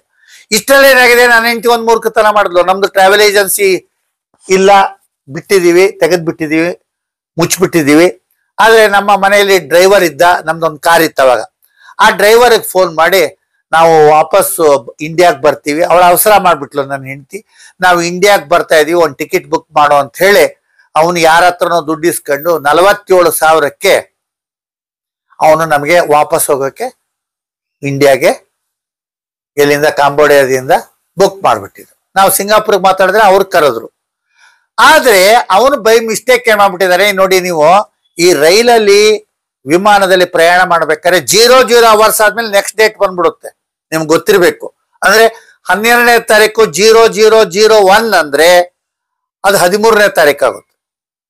13ನೇ ತಾರೀಕು 12 ಗಂಟೆ ರಾತ್ರಿ ಇದ್ರೆ 12 ಗಂಟೆ ದಾಟದ ಮೇಲೆ 14 ತಾರೀಕು ಬಂದ್ಬಿಡುತ್ತೆ. ಹೀಗಾಗಿ ಆ ಮಿಸ್ಟೇಕ್ ಆದದ್ರಿಂದ ನಮಗೆ 47,000 ವೆಂಕಟರಮಣ ಗೋವಿಂದ ಗೋವಿಂದ, ನಮ್ ಡ್ರೈವರ್ ಮಾಡಿದ ಮಿಸ್ಟೇಕು, ನನ್ನ ಹೆಂಡತಿ ಅವಸರದಲ್ಲಿ ಆ 47,000 ಟಿಕೆಟ್ ಹೋಯ್ತು, ನಾವು ವಾಪಸ್ ಬರಕ್ಕಾಗಲ್ಲ. ಸರಿ, ಆವಾಗ ಮತ್ತೆ ಯಾರ ಹತ್ರನೋ ಕೇಳ್ಬೇಕಲ್ಲ ಅಂತ ಹೇಳಿ ನಮ್ಮ ತಮ್ಮನಿಗೆ ಕೇಳಿದಾಗ ನಮ್ಮ ತಮ್ಮನ ಮಗ ನಮಗೆ ಇದ್ರ ಮೂಲಕ ದುಡ್ಡು ಕಳಿಸ್ತ. ನಾವಲ್ಲಿ ಹೋಗಿ ಆ ದುಡ್ಡು ತಗೊಳ್ಳೋಂತ ಒಂದು ಸಂಸ್ಥೆಗೆ ಬ್ಯಾಂಕ್ಗೆ ಹುಡುಕಿ ಆ ಬ್ಯಾಂಕಲ್ಲಿ ನಮ್ಮ ID ಎಲ್ಲ ಪ್ರೂಫ್ ಕೊಟ್ಟು ಫೋನ್ಗಳೆಲ್ಲ ಮಾಡಿ ಸುಮಾರು 3-4 ಗಂಟೆಗೆಲ್ಲ ಕಷ್ಟಪಟ್ಟ ಮೇಲೆ ನಮಗೆ ಡಾಲರ್ಸ್ ಸಿಕ್ತು. ಆ ಡಾಲರ್ನ ಅಲ್ಲಿ ಎಕ್ಸ್ಚೇಂಜ್ ಮಾಡ್ಕೊಂಡು ಸ್ವಲ್ಪ ಖರ್ಚಿಗೆ ಆಮೇಲೆ ಅಲ್ಲಿ 2 ದಿವಸ ಸಯಾಮ್ ರೀಪ್ ಅಲ್ಲಿ ಇದ್ದು ಸಯಾಮ್ ರೀಪ್ ಇಂದ ನೊಂಪೆಗೆ ಹೋಗೋಣ. ಈಗ ದುಡ್ಡು ಬಂತಲ್ಲ, ಧೈರ್ಯ ಬಂದ್ಬಿಡ್ತು ನಮಗೆ. ಜೇಬಲ್ ದುಡ್ಡಿದ್ರೆ ತಲೆ ಚೆನ್ನಾಗಿ ಓಡುತ್ತೆ. ಈಗ ನಾವು ಭಾರತಕ್ಕೆ ವಾಪಸ್ ಹೋಗೋದು ಬೇಡ, ಸಿಂಗಾಪುರಕ್ಕೂ ವಾಪಸ್ ಹೋಗೋದು ಬೇಡ. ನಾವೀಗ ಏನ್ ಮಾಡೋಣ, ದುಡ್ಡು ಬಂತಲ್ಲ ನಮಗೆ, ನಾವೀಗ ನೊಂಪೆಗೆ ಹೋಗಿ ಅಂಬಾಸಡರ್ನ ಹಿಡಿಯೋಣ ಅಂತ ಅನ್ಕೊಂಡು ಅಲ್ಲಿ ಬಸ್ ನಲ್ಲಿ ನಾವು ಮತ್ತೆ ವಾಪಸ್ಸು ನಾವು ಕಾಂಬೋಡಿಯಾದ ಸಯಾಮ್ ರೀಪಿಂದ ನೊಂಪೆಗೆ ಹೋಗಿ ಅಲ್ಲಿ ಒಂದು ಹೋಟ್ಲಲ್ಲಿ ರೂಮ್ ಮಾಡಿ ಮಾರನೇ ದಿವಸ ಬೆಳಗ್ಗೆ ಆ ರಾಜಸ್ಥಾನದ ಹುಡುಗ ಬಂದ, ಅಲ್ಲಿ ಕೆಲಸ ಮಾಡ್ತಿದ್ರು. ಒಂದು ದೇಶದಿಂದ ನೋಡ್ರಿ, ಇಲ್ಲಿ ನಮ್ಮ ಮೈಸೂರಿನಲ್ಲಿದ್ದಾಗ ಮೈಸೂರಿನವ್ರ ಬೆಲೆ ಗೊತ್ತಾಗಲ್ಲ, ನಾವು ಮೈಸೂರಿನಲ್ಲಿದ್ದಾಗ ಭಾರತೀಯನ ಬೆಲೆ ಗೊತ್ತಾಗಲ್ಲ. ನಾವು ಇನ್ನೊಂದು ರಾಜ್ಯಕ್ಕೆ ಹೋದಾಗ ಕನ್ನಡ ಮಾತಾಡದಿದ್ದ ಜಾಗದಲ್ಲಿ ಕನ್ನಡ ಮಾತಾಡೋರು ಸಿಕ್ಕರೆ ದೇವ್ರು ಸಿಕ್ಕಂಗಾಗುತ್ತೆ. ವಿದೇಶದಲ್ಲಿ ಒಬ್ಬ ಭಾರತೀಯ ಸಿಕ್ಕರೆ ದೇವ್ರು ಸಿಕ್ಕಂಗಾಗುತ್ತೆ. ಅವನು ಬಂದ, ಸರಿ, ಅವನು ಕಾಫಿ ಓನರ್ ಇದ್ನಲ್ಲ ಅಲ್ಲಿ ಕರ್ಕೊಂಡು ಹೋದ. ದೊಡ್ಡ ಬಿಸ್ನೆಸ್ ಮ್ಯಾನ್ ಅವರು. ಅಲ್ಲಿ ಒಂದು ಕಾಪಿಗೆ ಎಷ್ಟೋ 300-400 ರೂಪಾಯಿ ಇದ್ದಂಗೆ ದೊಡ್ಡ ಲೋಟದಲ್ಲಿ ಕಾಪಿ ಕುಡಿಸ್ತಾ ಅವನು. ಸರಿ, ನಾನು ನಿಮ್ಗೆ ಮಧ್ಯಾಹ್ನದ ಮೇಲೆ ಅಂಬಾಸಡರ್ ಹತ್ರ ಕರ್ಕೊಂಡು ಹೋಗ್ತೀನಿ ಇಂದ. ಆ ಪುಣ್ಯಾತ್ಮ ಕಾಫಿ ಕುಡಿಸ್ ಹೋದ್ನೇ ಹೊರತು ಅವನು ಬರ್ಲೂ ಇಲ್ಲ, ಮುಂದೆ ನಮ್ಮನ್ನು ಕರ್ಕೊಂಡು ಹೋಗಿ ಏನು ನೆರವು ನೀಡ್ಲಿಲ್ಲ. ಈ ನಮ್ಮ ಭಾರತೀಯ ಫ್ರೆಂಡು ಕೆಲ್ಸಕ್ಕೆ ಹೋಗ್ಬೇಕಾಯ್ತು, ಅವ್ನ ಕೆಲ್ಸಕ್ಕೆ ಹೋದ. ನಾನೇ ತಲೆ ಓಡಿಸ್ದೆ, ಅಂಬಾಸಡರ್ ಹುಡ್ಕೋದು ಏನ್ ಕಷ್ಟ. ಮತ್ತೆ ರಿಕ್ಷಾದಂತ ಒಂದು ಇದು ರಥ, ಅದನ್ನ ಬುಕ್ ಮಾಡ್ಕೊಂಡು ಅಂಬಾಸಡರ್ ಎಲ್ಲಿದ್ದಾರೆ ಅಲ್ಲಿಗೆ ಹೋದೆ. ಭಾರತೀಯ ದೂತಾವಾಸ ಅದು ಎಲ್ಲೋ ಒಂದು ಮೂಲೆಯಲ್ಲಿತ್ತು, ಅಲ್ಲಿ ಹೋದೆ. ಅವನಿಗೆ ಹೆದರಿಕೆ, ಅವನಿಗೆ ಭಾಷೆ ಬರೋಲ್ಲ. ನೋಡಿ ಎಷ್ಟು ಕಷ್ಟಪಟ್ಟಿದೀವಿ ಅಂದ್ರೆ, ಹೊರಗೆ ಹೋದಾಗ ಸ್ಥಳದ ಗೊತ್ತಿರಲ್ಲ, ಅಲ್ಲಿ ಅಡ್ರೆಸ್ ಗೊತ್ತಿರಲ್ಲ, ಒಂದ್ ಜಾಗದಿಂದ ಇನ್ನೊಂದ್ ಜಾಗಕ್ಕೆ ಹೋಗ್ಬೇಕಾದ್ರೆ ಏನು ಅಂತ ಗೊತ್ತಿರಲ್ಲ, ಎಷ್ಟು ದುಡ್ಡು ಅಂತ ಗೊತ್ತಿರಲ್ಲ, ಫಾರಿನ್ ಎಕ್ಸ್ಚೇಂಜ್ ಅಲ್ಲಿ ಇಂಡಿಯನ್ ರುಪಿಗೆ ಅದು ಎಷ್ಟು ಕೊಡ್ಬೇಕು ಅಂತ ಗೊತ್ತಾಗಲ್ಲ, ತುಂಬಾ ಲೆಕ್ಕ ಹಾಕ್ಬೇಕಾಗುತ್ತೆ. ಸರಿ, ಅವನಲ್ಲಿ ಕರ್ಕೊಂಡು ಹೋದ. ಅಂಬಾಸಡರ್ ಹತ್ರ ಹೋದ್ವಿ, ಅಲ್ಲಿ ಮೀಟ್ ಮಾಡ್ಬೇಕು ಅಂತೆಲ್ಲ ಪಾಸ್ ತಗೊಂಡ್ವಿ. ಒಳಗೆ ಹೋಗಿ ಕಾಯ್ತಾ ಇದ್ವಿ. ಸರಿ, ಒಬ್ರು ಬಂದ್ರು, ಅಂಬಾಸಡರ್ ಬಹಳ ಬ್ಯುಸಿ ಇದ್ದಾರೆ, ನಿಮ್ಗೆ ಸಿಗಲ್ಲ, ನೀವು ನಾಳೆ ಅಥವಾ ನಾಡಿದ್ದು ಬನ್ನಿ ಅಂದ್ರು. ಇಲ್ಲ, ನಾವು ವಾಪಸ್ ಇಂಡಿಯಾಕ್ಕೆ ಹೋಗ್ಬೇಕು, ಅರ್ಜೆಂಟಾಗಿ ಮೀಟ್ ಮಾಡಲೇಬೇಕು ಅಂತಂದೆ. ಆವಾಗ ಅಸಿಸ್ಟೆಂಟ್ ಅಂಬಾಸಡರ್ ಬಂದು ಅವರು ತಲೆ ಬಳಸ್ಕೊಂಡಿದ್ರು. ಆಮೇಲೆ ಅವರು ಸಹ ಮೊದಲು ಮಾತಾಡ್ಲಿಕ್ಕೆ ಹಿಂಜರಿದ್ರು. ನಾನು ನಿಮ್ಗೇನು ಸಹಾಯ ಮಾಡೋಕ್ಕಾಗಲ್ಲ ಅಂದ್ರೆ, ಅರ್ಜಿ ಬರ್ಕೊಟ್ಟಿದ್ದೆ ನಾವು ಏನು ಕಂಪ್ಲೇಂಟ್ ಅದನ್ನ 6 ಪೇಜು ಇಂಗ್ಲಿಷ್ನಲ್ಲಿ ಬರೆದು ಅದನ್ನ 2 ಕಾಪಿ ಮಾಡಿ 1 ಕಾಪಿ ಅವರಿಗೆ ಕೊಟ್ಟಿದ್ದೆ. ಆದ್ರೆ ಅವ್ರಿಗೆ ಓದೋ ತಾಳ್ಮೆ ಇರಲಿಲ್ಲ, ಸಮಯ ಇರಲಿಲ್ಲ, ಅವ್ರು ಬಹಳ ಬ್ಯುಸಿ ಇದ್ರು, ತುಂಬಾ ಕೆಲಸಗಳಿರುತ್ತೆ ಅಂಬಾಸಡರ್ ಮತ್ತೆ ಅವ್ರ ಆಫೀಸರ್. ಸರಿ, ಅಲ್ಲಿ ಬಂದು ಕೂತ್ಕೊಂಡು, ಸರಿ ನಾನು ನಿಮ್ಗೇನು ಸಹಾಯ ಮಾಡ್ಲಿಕ್ಕೆ ಆಗ್ಲಿಕ್ಕಿಲ್ಲ ಅಂತೆಲ್ಲ ಅಂದ್ರು. ಆವಾಗ ನನಗೇನೋ ತೋಚದು, ಇವ್ರಿಗೂ ಏನೋ ತಲೆ ಬೋಳಾಗಿದೆಯಲ್ಲ, ಏನೋ ಇರಬಹುದು, ಇವರು ಬ್ರಾಹ್ಮಣರಾಗಿದ್ರೆ, ಇವರು ಅಕಸ್ಮಾತ್ ಕಲ್ಕತ್ತಾದವರಾಗಿದ್ರೆ, ಇವ್ರಿಗೂ ಏನಾದ್ರು ಶಾಸ್ತ್ರೋಕ್ತವಾಗಿರೋ ಕುಟುಂಬ ಆಗಿದ್ರೆ ತಾಯಿ ಬಗ್ಗೆ ಬೆಲೆ ಇರುತ್ತೆ. ನೋಡಿ, ತಾಯಿ ಮತ್ತೆ ತಾಯ್ನಾಡಿನ ಹೆಸರಿನ ಬೆಲೆ ಎಷ್ಟಿರುತ್ತೆ ಅಂತ ನನಗಲ್ಲಿ ಸಾಕ್ಷಾತ್ಕಾರ ಆಯ್ತು. ನಾನು ಹೇಳಿದೆ, ಸರ್ ನಾವು ಏನು ಅಂತ ಹೇಳೋದಕ್ಕೆ ಮೊದಲು ಪರಿಚಯ ಮಾಡ್ಕೊಳ್ಳೋಣ. ನಮ್ಮ ತಂದೆ NS ವಾಮನ್ ಅಂತ ಹೇಳಿ, ನಮ್ಮ ತಾಯಿ ಹಿಂಗೆ, ನಿಮ್ದೇನು ಸರ್ ಅಂತ ಹೇಳಿದ್ರು. ಅವ್ರಿಗೆ ಅಳುನೇ ಬಂದ್ಬಿಡ್ತು. ನಮ್ಮ ತಾಯಿ ಹೋಗಿ 1 ತಿಂಗಳಾಯ್ತು, ಆ ತಾಯಿನೇ ನಮ್ಗೆ ದೇವ್ರಿದ್ದಾಗ. ನೋಡಿ, ತಾಯಿ ಸೆಂಟಿಮೆಂಟ್ ಸಿನಿಮಾಗಳಷ್ಟೇ ಗೆಲ್ಲಲ್ಲ, ತಾಯಿ ಸೆಂಟಿಮೆಂಟ್ ಇಂದ ನಾನು ಗೆದ್ದೆ. ಅಲ್ಲಿ ತಾಯಿ ಬಗ್ಗೆ ಮಾತಾಡಿದ್ರಿಂದ ಆ ಅಸಿಸ್ಟೆಂಟ್ ಅಂಬಾಸಡರ್ ನಾವು ಬಹಳ ಆತ್ಮೀಯರಾಗ್ಬಿಟ್ರು. ಬರ್ಕೊಡಿ ಅಂದ್ರು, ಬರ್ಕೊಟ್ವಿ. ಇದನ್ನ ಕಂಪ್ಲೇಂಟ್ ಕೊಡ್ಬೇಕು. ಎಲ್ಲಿ ಕೊಡ್ಬೇಕು? ಪೊಲೀಸ್ ಸ್ಟೇಷನ್ ಕೊಡ್ಬೇಕು. ಸರ್, ಎಲ್ಲಿ ಪೊಲೀಸ್ ಸ್ಟೇಷನ್ ಕೊಡೋಣ? ಹೋಗಿ ನೀವು ಅಂತ ಹೇಳಿ, ನೀವು ಮಧ್ಯಾಹ್ನ ಊಟ ಮಾಡ್ಕೊಂಡ್ ಬಂದ್ರೆ ನಿಮಗೆ ಅಲ್ಲಿ ಇದು ಅವ್ನು ಕರ್ಕೊಂಡು ಹೋಗ್ತಾನೆ ನಿಮ್ಮನ್ನ, ಹೋಗಿ ಬನ್ನಿ ಅಂತ. ಸರಿ, ಅದು ರಥ ಮತ್ತೆ ಬಂತು. ಅವನು ನಮ್ಮನ್ನ ಎಲ್ಲೆಲ್ಲೋ ಓಡಿಸ್ಕೊಂಡು ಕರ್ಕೊಂಡು ಹೋದ. ಒಂದು ಪೊಲೀಸ್ ಸ್ಟೇಷನ್ಗೆ ಹೋದ್ರೆ ನಮ್ಮ ನಗು ಬರುತ್ತೆ, ನಮಗೆ ಅಳು ಬರುತ್ತೆ. ಇಲ್ಲಿ ಯಾವ್ದಾದ್ರು ವಾಹನಗಳ ರಿಪೇರಿ ಮಾಡ್ತಾರಲ್ಲ, ಗ್ಯಾರೇಜ್, ಆ ತರ ಒಂದು ದೊಡ್ಡ ಗ್ಯಾರೇಜ್ ನಲ್ಲಿ ಪೊಲೀಸ್ ಸ್ಟೇಷನ್ ಇದೆ. ಅಲ್ಲಿ ಒಬ್ಬ ಕ್ಯಾರೆಟ್ ತಿಂತ ಕೂತಿದ್ದಾನೆ. ಹಿಂದಿ ಸಿನಿಮಾ ವಿಲನ್ ಪೊಲೀಸ್ ತರ, ಪೊಲೀಸ್ ಇನ್ಸ್ಪೆಕ್ಟರ್ ಕ್ಯಾರೆಟ್ ತಿಂತ ಒಂದು ಟೇಬಲ್ ಮೇಲೆ ಕೂತಿದ್ದಾನೆ. ಅಲ್ಲೊಬ್ರು ಯಾರೋ ಮೋಟರ್ ಬೈಕ್ ತೊಳಿತಾ ಇದ್ರು, ಇನ್ನೊಬ್ರು ಯಾರೋ ಸೈಕಲ್ ತೊಳಿತಾ ಇದ್ರು, ಇನ್ನೊಬ್ರು ಪಪ್ಪಾಯ ಹಣ್ಣು ತಿಂತಾ ಇದ್ರು, ಇನ್ನೊಬ್ರು ಯಾರೋ ನಾನ್ ವೆಜ್ ಊಟ ಮಾಡ್ತಿದ್ರು. ಒಳ್ಳೆ ಅದು ಅಸಹ್ಯ, ನಮ್ಗೆ ಪೊಲೀಸ್ ಸ್ಟೇಷನ್ ಅನ್ಸ್ಲಿಲ್ಲ, ಗೌರವ ಬರೆಸ್ಲಿಲ್ಲ. ಅವನು ಜೋರಾಗಿದ್ದ, ಭೀಕರವಾಗಿ. ಏನಂದ, ನಾನು ಏನು ಮಾಡಕ್ಕಾಗಲ್ಲ, ನೀವು ಹೋಗಿ ಈ ವಿದೇಶ ಇದ್ದದ ಖಾತೆಗೆ ಇರುವಂತ ಪೊಲೀಸ್ ಸ್ಟೇಷನ್ ಇದೆ, ಅಲ್ಲಿ ಹೋಗಿ ಅಂತ.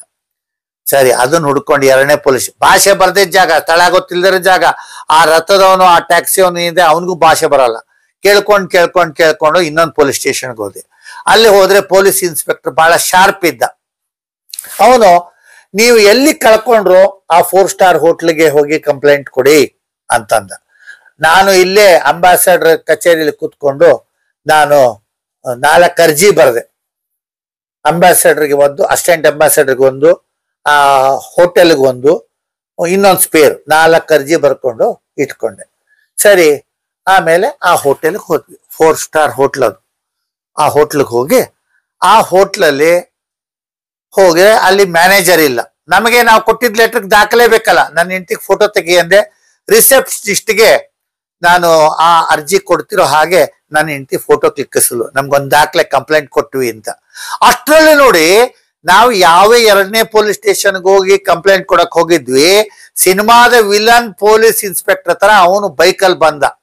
ಓಹೋ, ಇವನು ದುಡ್ಡು ಹೊಡೆಯಕ್ ಬಂದಿದ್ದಾನೆ ನಮ್ಮ ಹೆಸರಲ್ಲಿ, ಈ ಹೋಟೆಲ್ನ ಹೆದರಿಸಿ ಅವನು ನಮ್ಮ ಹೆಸರು ಉಪಯೋಗಿಸಿ ಇವನು ದುಡ್ಡು ಹೊಡೆಯಕ್ ಬಂದಿದ್ದಾನೆ, ಇವನ್ ಕಣ್ಣಿಗೆ ನಾವು ಬಿದ್ರೆ ನಮ್ಮ ಮೇಲೂ ತೊಂದರೆ ಆಗುತ್ತೆ ಅಂತ ನಾವು ತಕ್ಷಣ ಆ ಜಾಗ ಖಾಲಿ ಮಾಡಿದ್ವಿ.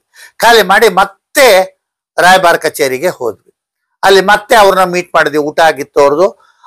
ನಾವು ಏನೋ ಒಂಚೂರು ತಿನ್ಕೊಂಡು ಹೋದ್ವಿ. ಆ ಅಸಿಸ್ಟೆಂಟ್ ಅಂಬಾಸಡರ್ಗೆ ಹೇಳಿದ್ವಿ, ಸಾರ್ ಈಗ ಏನ್ ಮಾಡೋದು ನೋಡಿ, ಇಲ್ಲಿ ಕಮಿಷನರೇಟ್ ಇದೆ, ನೀವು ಎಲ್ಲೂ ಹೋಗ್ಬೇಡಿ, ಕಷ್ಟ ಅನುಭವಿಸಿದಿರಿ, ನಿಮಗೆ ನಾನು ಆ ಪುಣ್ಯಾತ್ಮ ನಮಗೆ ಅಲ್ಲಿ ನೋಡಿ ಮೇಲ್ಗಡೆ ಇದೆ ಬರೆದಿದ್ದೀರ, ಅಲ್ಲಿ 4 ಇದಿದೆ ಮೇಲ್ ಐಡಿಗಳು ಅಂಥೇಳಿ. ಪಾಪ ಅವ್ರ ಹಸ್ತಾಕ್ಷರ ನಮಗೆ 4 ಮೇಲ್ ಐಡಿಗಳನ್ನು ಬರ್ಕೊಟ್ರು. ಯಾವ ರಾಯಭಾರಿ ಕಚೇರಿಯಲ್ಲಿ ಯಾರು ಬರ್ಕೊಡ್ತಾರ್ರಿ, ಅವರ ಹಸ್ತಾಕ್ಷರದಲ್ಲಿ ಆ 4 ಮೇಲ್ ಐಡಿ ಬರ್ಕೊಟ್ಟು ಅವ್ರಿಗೂ ಒಂದು ಲೆಟರ್ ಕೊಟ್ಟೆ ಅಂಬ್ಯಾಸಡರ್ಗೆ. ನಾನು ಹೋದ್ಮೇಲೆ ಭಾರತದ ನಮ್ಮ ಇದಕ್ಕೆ ವಿದೇಶಾಂಗ ಸಚಿವರು ಆವಾಗ ಸುಷ್ಮಾ ಸ್ವರಾಜ್ ಇದ್ದರು, ಅವ್ರಿಗೆ ನಾನೊಂದು ಅರ್ಜಿ ಕಳಿಸ್ತೀನಿ, ಭಾರತೀಯನಾಗಿ ನನಗೆ ಅವಮಾನ ಆಗಿದೆ, ಈ ಥರ ಆಗಬಾರ್ದು ಅಂಥೇಳಿ. ಸರಿ, ಆಮೇಲೆ 4 ಇದಕ್ಕೆ ಕೊಟ್ಟು 4 ಮೇಲ್ ಐ ಡಿ ಕೊಟ್ಟು 4 ಅರ್ಜಿಗಳಿಗೆ ಆ ಮೇಲ್ ಐ ಡಿ ಕೊಟ್ಟು ಮಾಡಿದೆ. ಇದನ್ನು ಟೈಪ್ ಮಾಡಬೇಕಲ್ಲ ಕೈಯಲ್ಲಿ ಬರೆದಿದ್ದು, ಯಾಕಂದರೆ ನೇರವಾಗಿ ಕೊಟ್ಟಾಗೇನೋ ಹಸ್ತಾಕ್ಷರದಲ್ಲಿ ಬರೀಬಹುದು, ಆದರೆ ಅದನ್ನು ಬೇರೆಯವರಿಗೆ ಮೇಲಲ್ಲಿ ಕಳಿಸೋದಾದರೆ ಅದು ಟೈಪ್ ಆಗಿರುತ್ತೆ. ಸರಿ, ಅವಾಗ ಏನು ಮಾಡೋದು ಅಂತ ಯೋಚನೆ ಮಾಡಿದಾಗ ಹೋಟೆಲ್ಗೆ ಹೋದ ತಕ್ಷಣ ಪಾಪ ನಮ್ಮ ರಾಜಸ್ಥಾನಿ ಮಿತ್ರ ಹುಡ್ಕೊಂಡು ಬಂದ. ನೋಡಿ, ಯಾವ ದೊಡ್ಡ ಮನುಷ್ಯರು ಕಾಫಿ ಇಂಡಸ್ಟ್ರಿ ಇಟ್ಟವ್ರು ಬಂದು ನಮಗೆ ಸಹಾಯ ಮಾಡ್ತಾರೆ ಅಂತ ಅವ್ನು ಹೇಳಿದ್ದ, ಆ ಮನುಷ್ಯ ನಮ್ಮ ಹತ್ರ ತಿರುಗೂ ನೋಡಲಿಲ್ಲ. ಈ ಮನುಷ್ಯ ನನ್ನ ಹತ್ರ ಬಂದುಬಿಟ್ಟು, ಸರ್ ಇವಾಗ ನಮ್ಮ ಮನೆಗೆ ಕರ್ಕೊಂಡು ಹೋಗ್ತೀನಿ, ನಾನು ಸಾಹುಕಾರ ಅಲ್ಲ, ಮಧ್ಯಮ ವರ್ಗದವನು, ಅಲ್ಲಿಂದ ಬಂದು ಇಲ್ಲಿ ಜೀವನ ನಡೆಸ್ತಿದ್ದೀನಿ ಅಂಥೇಳಿ, ನೀವು ಮಾಡೇ ಹತ್ತಬೇಡಿ, 17ನೇದು 18ನೇ ಮಾಡಿ ಇದೆ ಹಳೆ ಕಾಲದ ಕಟ್ಟಡ, ಅವರೇ ಕೆಳಗೆ ಬರ್ತಾರೆ ಎಂದ. ಅಲ್ಲಿ ಹೋಗ್ತಿರೋ ಹಾಗೆ ಅವನ ಹೆಂಡತಿ ಮಗು ಬಂದರು. ಅವಳು ತಲೆಗೆ ಸೆರಗನ್ನು ಹೊದ್ಕೊಂಡು ಕೃಷ್ಣ ಕೃಷ್ಣ ಅಂತಂದ್ಬಿಟ್ಟು ನಮಸ್ಕಾರ ಮಾಡಿ ನನ್ನ ಕಾಲಿಗೆರಿಗೆ ನಮಸ್ಕಾರ ಮಾಡಿದ್ಲು, ಮಗು ಕೈಲೂ ನಮಸ್ಕಾರ ಮಾಡಿಸಿದ್ಲು. ನನಗೆ ಬಹಳ ಆಶ್ಚರ್ಯ ಆಯಿತು. ವಿದೇಶದಲ್ಲಿದ್ದರೂ ಸಹ ಇವರು ಭಾರತೀಯರಾಗಿ, ರಾಜಸ್ಥಾನದವರೇ ಇರಲಿ, ಕನ್ನಡಿಗರೇ ಇರಲಿ, ಯಾರೇ ಇರಲಿ, ಕೃಷ್ಣ ಕೃಷ್ಣ ಅಂಥೇಳಿ ಕೃಷ್ಣನ ಹೆಸರಲ್ಲಿ ಕೃಷ್ಣ ಪಂಥದ ಒಂದು ಇದನ್ನು ಮಾಡಿ ಭಾರತೀಯ ಸಂಸ್ಕೃತಿಯ ಲಾಂಛನವಾಗಿ ಸೀರೆ ಉಟ್ಕೊಂಡಿದ್ಲು, ದೊಡ್ಡ ಕುಂಕುಮ ಇಟ್ಕೊಂಡಿದ್ಲು, ತಲೆಗೆ ಸೆರಗೆ ಹೊದ್ಕೊಂಡು ನಂಗೆ ನಮಸ್ಕಾರ ಮಾಡಿದ್ಲು, ಗುರು ಹಿರಿಯರಿಗೆ ಕೊಟ್ಟರೆ ನಮಸ್ಕಾರ, ತಾವು ದೊಡ್ಡವರು ಭಾಯ್ ಸಾಬ್ ಅಂತ ಅಲ್ಲಿ ಅವನು ಹೇಳ್ತಾ ಇದ್ದ, ಇವಳು ಪಿತಾಜಿ ಪಿತಾಜಿ ಅಂತ ಹೇಳಿದ್ಲು, ನೀವು ನಮ್ಮ ತಂದೆ ಹಾಗೂ ಮಾವನವರು ಇದ್ದ ಹಾಗೆ, ನೀವು ಭಾರತದಿಂದ ಬಂದಿದ್ದೀರಿ, ನಿಮ್ಮ ಆಶೀರ್ವಾದ ನಂಗೆ ಬೇಕು ಅಂತೇಳಿ ತೊಗೊಂಡ್ಲು. ನಂಗೆ ಭಾಳ ಸಂತೋಷ ಆಗೋಯ್ತು. ನಮ್ಮ ಭಾರತೀಯ ಸಂಸ್ಕೃತಿಯನ್ನೇ ಇವರು ಅನುಸರಿಸ್ತಾ ಇದ್ದಾರಲ್ಲ ವಿದೇಶದಲ್ಲಿ ಹೋದರೂ ಸಹ. ಬಡತನ ಇರಲಿ, ಶ್ರೀಮಂತಿಕೆ ಇರಲಿ, ಆದರೆ ದೇಶಾಭಿಮಾನ ಇರಬೇಕು, ಮತ್ತು ಆ ಒಂದು ಸಂಸ್ಕೃತಿಯ ಲಾಂಛನವಾದ ಉಡುಗೆ ತೊಡುಗೆ ಇರಬೇಕು ಅಂತ. ಸರಿ, ಅಲ್ಲಿಂದ ಅವ್ನು ನನಗೇನು ಮಾಡ್ದ, ನಾವು 2 ದಿವಸದಿಂದ ಸರಿಯಾಗಿ ಊಟ ಮಾಡಿರಲಿಲ್ಲ. ಅವನು ಅಲ್ಲಿ ಒಂದು ದೊಡ್ಡ ಹೋಟ್ಲಿಗೆ ಕರ್ಕೊಂಡೋಗಿ ಏನೇನು ಬೇಕು ಎಲ್ಲ ತಿನ್ನಿ ಅಂದ. ನನಗೆ ಪುಕ್ಕು ಒಳಗೆ ಎಷ್ಟು ದುಡ್ಡಾಗುತ್ತೇನೋ, ನಾನು ಹೆಂಗೆ ಕೊಡೋದು, ನನ್ನ ಹತ್ರ ಹೆಚ್ಚು ದುಡ್ಡು ಇಲ್ವಲ್ಲ, ಏನು ಮಾಡೋದು ಅಂತ. ಇವನು ದುಡ್ಡುಗೋಸ್ಕರನೇ ಇಷ್ಟೆಲ್ಲ ಮಾಡ್ತಾ ಇದ್ದಾನೆ. ಅವನ ಸ್ನೇಹಿತನನ್ನು ಕರ್ಕೊಂಡು ಇನ್ನೊಂದು ರಿಕ್ಷಾಲ್ ಅವನು ನಮ್ಮನ್ನು ಫಾಲೋ ಮಾಡ್ತಾ ಇದ್ದಾನೆ, ನಮ್ಮ ರಿಕ್ಷಾಗೂ ಅವನೇ ದುಡ್ಡು ಕೊಡ್ತಾ ಇದ್ದಾನೆ. ಹೀಗಾಗಿ ಸಾಮಾನ್ಯವಾಗಿ ನಮ್ಮ ಭಾರತೀಯರಿಗೆ ಸ್ವಲ್ಪ ಸಂದೇಹ ಜಾಸ್ತಿ. ನಾವು ಎಲ್ಲರಲ್ಲೂ ಪ್ರೀತಿ ವಿಶ್ವಾಸ ತೋರಿಸಿದ್ರೂ ಇದ್ದಕ್ಕಿದ್ದಂಗೆ ಯಾರಾದರೂ ನಮಗೆ ಬಹಳ ಸ್ಪಂದಿಸಿದ್ರೆ, ನಮ್ಮ ಸಲುವಾಗಿ ಖರ್ಚು ಮಾಡ್ತಾಯಿದ್ರೆ ನಮ್ಗೆ ಒಂಚೂರು ಸಂದೇಹ ಬಂದ್ಬಿಡುತ್ತೆ. ಓಹೋ ಅಂತ ಅಂದ್ಕೊಂಡಿದ್ದೆ. ಆವಾಗ ಅವನು ಕೇಳಿದೆ, ನಮಗೆ ಕಂಪ್ಯೂಟರ್ ಬೇಕಲ್ಲ, ಎಲ್ಲಿ ಹೋಗೋಣ, ರಾತ್ರಿ ಆಗಿದೆ, ನಾವು ಟೈಪ್ ಮಾಡಿಸ್ಬೇಕಲ್ಲ. ಅಂಕಲ್ ವರಿ ಮಾಡಬೇಡಿ, ನಾನೇ ಟೈಪ್ ಮಾಡ್ಕೊಡ್ತೀನಿ ಅಂತ ಬಾಂಬೆ ಅವನು. ಅಲ್ಲೊಂದು ಯಾವುದೋ ಒಂದು ದೊಡ್ಡ ಹೋಟ್ಲಿಗೆ ಹೋದ್ವಿ, ಅವ್ರ ಹತ್ರ ಕಂಪ್ಯೂಟ್ರ್ ಕೇಳಿದ್ವಿ, ಕಂಪ್ಯೂಟ್ರ್ ಕೊಟ್ಟರು, ಅಲ್ಲಿ ಒಳಗೆ ಹೋದ್ವಿ. ಆದರೆ ಆ ಕಂಪ್ಯೂಟ್ರಲ್ಲಿ ನನ್ನ ಭಾರತದ ಮೇಲ್ ಐ ಡಿ ಓಪನ್ನೇ ಆಗಲಿಲ್ಲ. ಸರ್ಕಸ್ ಮಾಡಿದ್ರು ನನ್ನ ಮೇಲ್ ಓಪನ್ ಆಗಲಿಲ್ಲ. ಆವಾಗ ಏನು ಮಾಡೋದು? ಸರಿ, ಅವನಿಗೆ ನಾನು ಸಜೆಸ್ಟ್ ಮಾಡಿದೆ, ನೋಡಪ್ಪ ಇಲ್ಲೇ ನಿನ್ನ ಐ ಡಿಯಿಂದ ನನಗೆ ಒಂದು ಐ ಡಿ ಕೊಡು, ಹೊಸ ಐ ಡಿ ಕೊಡು ಅಂತ. ಅವನು ಒಂದು ಹೊಸ ಐ ಡಿ ಸೃಷ್ಟಿ ಮಾಡಿದ ನನಗೋಸ್ಕರ. ಆಮೇಲೆ ಕೂತ್ಕೊಂಡು ಸುಮಾರು 5-6 ಪೇಜು ನಾನು ಡಿಕ್ಟೇಷನ್ ಕೊಟ್ಟೆ. ಆ ಬಾಂಬೆ ಹುಡುಗ ನನಗೋಸ್ಕರ ರಾತ್ರಿಯಲ್ಲಿ ಟೈಪ್ ಮಾಡಿದ.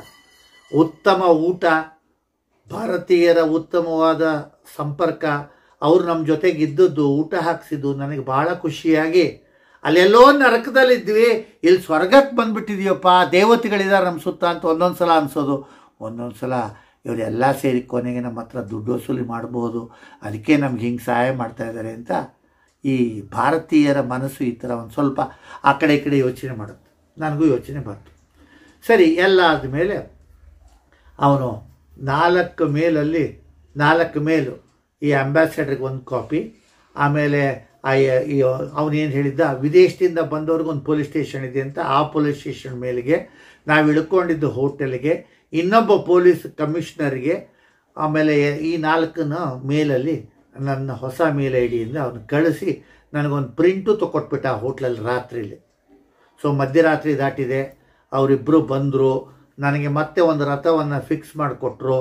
ಆಗ ಅವನು ನನ್ನ ಹತ್ರ ಬಂದು ನಮಸ್ಕಾರ ಮಾಡಿ, ಕಾಲು ಮುಟ್ಟಿ ನಮಸ್ಕಾರ ಮಾಡಿ, ನೀವು ನನ್ನ ತಂದೆ ಇದ್ದಂಗೆ, ನಾನು ಬಹಳ ಬಡವ, ನಾನು ಅತ್ಯಂತ ಕೆಳ ಮಧ್ಯಮ ವರ್ಗದವನು, ನಾನು ಹೆಂಡತಿ ಮಗುನಿಟ್ಟು ಭಾಳ ಕಷ್ಟಪಟ್ಟು ದಿನಕ್ಕೆ 18-20 ಗಂಟೆ ಕಾಲ 2 ಕಡೆ ಕೆಲಸ ಮಾಡ್ತೀನಿ, ಆಗಾಗ ಸ್ವಯಂ ರಿಪ್ಗೆ ಹೋಗ್ತೀನಿ, ಅಲ್ಲೂ ಕೆಲಸ ಮಾಡ್ತೀನಿ, ತುಂಬ ಖರ್ಚಿದೆ.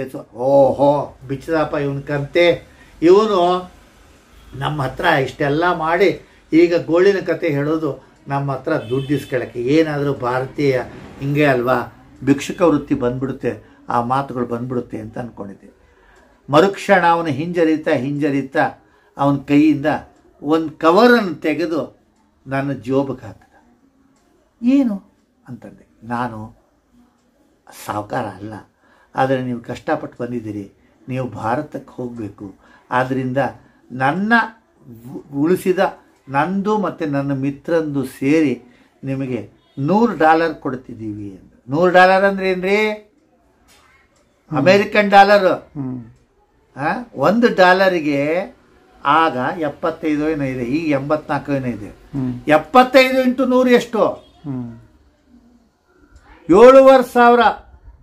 ನನ್ನ ಕಣ್ಣಲ್ಲಿ ನೀರು ಚಿಮ್ಮೋಯ್ತು. ಅವನು ಕಟ್ಕೊಂಡ್ಬಿಟ್ಟೆ. ನಾನು ಒಬ್ಬ ಭಾರತೀಯ, ನನಗೆ ಸಹಾಯ ಮಾಡ್ತಾ ಇದ್ದಾರೆ ಕಾಣುತ್ತೆ ದೇಶದಲ್ಲಿ, ಇಂಥ ಸಂಕಟದಲ್ಲಿ ನಾನು ಅವನ ಬಗ್ಗೆ ಕೆಟ್ಟದಾಗಿ ಯೋಚನೆ ಮಾಡೋದಲ್ಲ. ದೇವರೇ ನನ್ನ ಕ್ಷಮಿಸು, ನಾನು ಅವನ ಸಂದೇಹ ಪಟ್ಬಿಟ್ನಲ್ಲ, ಅವನ ನನ್ನ ಹತ್ರ ಏನೋ ಕೇಳ್ತಾನೆ ಅಂತ ಅವನನ್ನು ಕಾಲು ನಮಸ್ಕಾರ ಮಾಡಿ, ಅವನ ಹೆಂಡತಿ ಮಗು ನನ್ನ ಹತ್ರ ನಮಸ್ಕಾರ ಮಾಡಿ ಆಶೀರ್ವಾದ ತಗೊಂಡು, ಅವನು ಮಧ್ಯರಾತ್ರಿ ತನಕ ಹೋಟ್ಲಿಗೆ ಹೋಗಿ ಕಂಪ್ಯೂಟ್ರಲ್ಲಿ ಟೈಪ್ ಮಾಡಿ ಹೊಸ ಮೇಲ್ ಐ ಡಿ ಹುಡುಕಿ ನನ್ನ ಜೋಬಿಗೆ ದುಡ್ಡು ಇಡ್ತಾ ಇದ್ದಾನೆ ಅಂದರೆ ಅವನ್ನ ಕಟ್ಕೊಂಡು ನಾನು ಹತ್ತು ಬಿಟ್ಟೆ. ನಿಜವಾಗ್ಲೂ ಹೇಳ್ತೀನಿ, ನಿಜವಾಗ್ಲೂ ಇವತ್ತು ಅವ್ರಿಗೆ ಜ್ಞಾಪಿಸ್ಕೊಂಡ್ರೆ ನನಗೆ ಅಳು ಬರುತ್ತೆ. ಒಂದು ದೇಶದಲ್ಲಿ ಹೊರದೇಶಕ್ಕೆ ಹೋದಾಗ ಒಬ್ಬ ಭಾರತೀಯನಿಗೆ ಇನ್ನೊಬ್ಬ ಭಾರತೀಯ, ಅವನು ಕನ್ನಡಿಗ ಅಲ್ಲ, ರಾಜಸ್ಥಾನಿ, ಅವನಿಗೆ ನಮಸ್ಕಾರ ಮಾಡಿದೆ. ನೀವು ನನಗೆ ನಮಸ್ಕಾರ ಮಾಡಬಾರ್ದು, ನೀವು ದೊಡ್ಡವರು ಅಂತ. ಇಲ್ಲಪ್ಪ, ನಾನು ಕೆಟ್ಟದಾಗಿ ಯೋಚನೆ ಮಾಡಿದ್ದೆ. ನಿಜವಾಗ್ಲೂ ನೀನು ಯು ಆರ್ ಗ್ರೇಟ್ ಅಂತ, India is great, Indian is great ಅಂತ ಅವಾಗ ಅನ್ನಿಸ್ತು. ಆಗ ಅಲ್ಲಿಂದ ರಾತ್ರಿ ಬಂದು ಮಲ್ಕೊಂಡ್ವಿ. ಅಲ್ಲಿಂದ ಮಾರನೇ ದಿವಸ ಸಿಂಗಾಪುರಕ್ಕೆ ಹೊರಟ್ವಿ. ಸಿಂಗಾಪುರಕ್ಕೆ ಹೋಗಿ ಎಲ್ಲಿ ನಮ್ಮನ್ನು ಪೊಲೀಸರು ಅರೆಸ್ಟ್ ಮಾಡ್ತಾರೋ, ಎಲ್ಲಿ ಇಂಟರ್ನೆಟ್ಟಲ್ಲಿ ಬಂದುಬಿಟ್ಟಿದೆಯೋ ಕಂಪ್ಲೇಂಟ್ ಎಲ್ಲ ಹೆದರಿಕೆ ಇತ್ತು. ಅಲ್ಲಿ ಸಿಂಗಾಪುರಕ್ಕೆ ಭಾಳ ಸ್ಟ್ರಿಕ್ಟ್ ಅವರು, ತುಂಬ ಅಂದರೆ ತುಂಬ ಸ್ಟ್ರಿಕ್ಟ್ ಅವರು. ಎಷ್ಟು ಒಳ್ಳೆಯವರು ಅಷ್ಟು ಕಠಿಣರು ಅವರು ಪೊಲೀಸರು. ಸರಿ, ನನ್ನ ತಮ್ಮನ ಮಗ ಬಂದಿದ್ದರು, ಅವರು ನಮ್ಮನ್ನು ಕರ್ಕೊಂಡೋದ್ರು. ಎಲ್ಲ ಊರುಗಳಿಗಿಂತ ಇಲ್ಲಿ ಬೇಗ ನಾವು ಹೊರಗೆ ಬಂದುಬಿಟ್ವಿ. ಭಾಳ ಸುಲಭವಾಗಿ ಮನೆ ಸೇರಿಕೊಂಡ್ವಿ, ನೆಮ್ಮದಿಯಾಗಿ ನಿದ್ದೆ ಮಾಡಿದ್ವಿ. ಹೀಗಿತ್ತು ನೋಡಿ ಕಾಂಬೋಡಿಯಾದ ಕತೆ. ಅಂದರೆ ಅಲ್ಲಿ ನಾವೇನಂತೀವಿ, ವೆಂಕಟರಮಣನ 3 ನಾಮ ಹಾಕಿರೋದ್ರಿಂದ ಅಂತ ಹೇಳ್ತೀವಿ.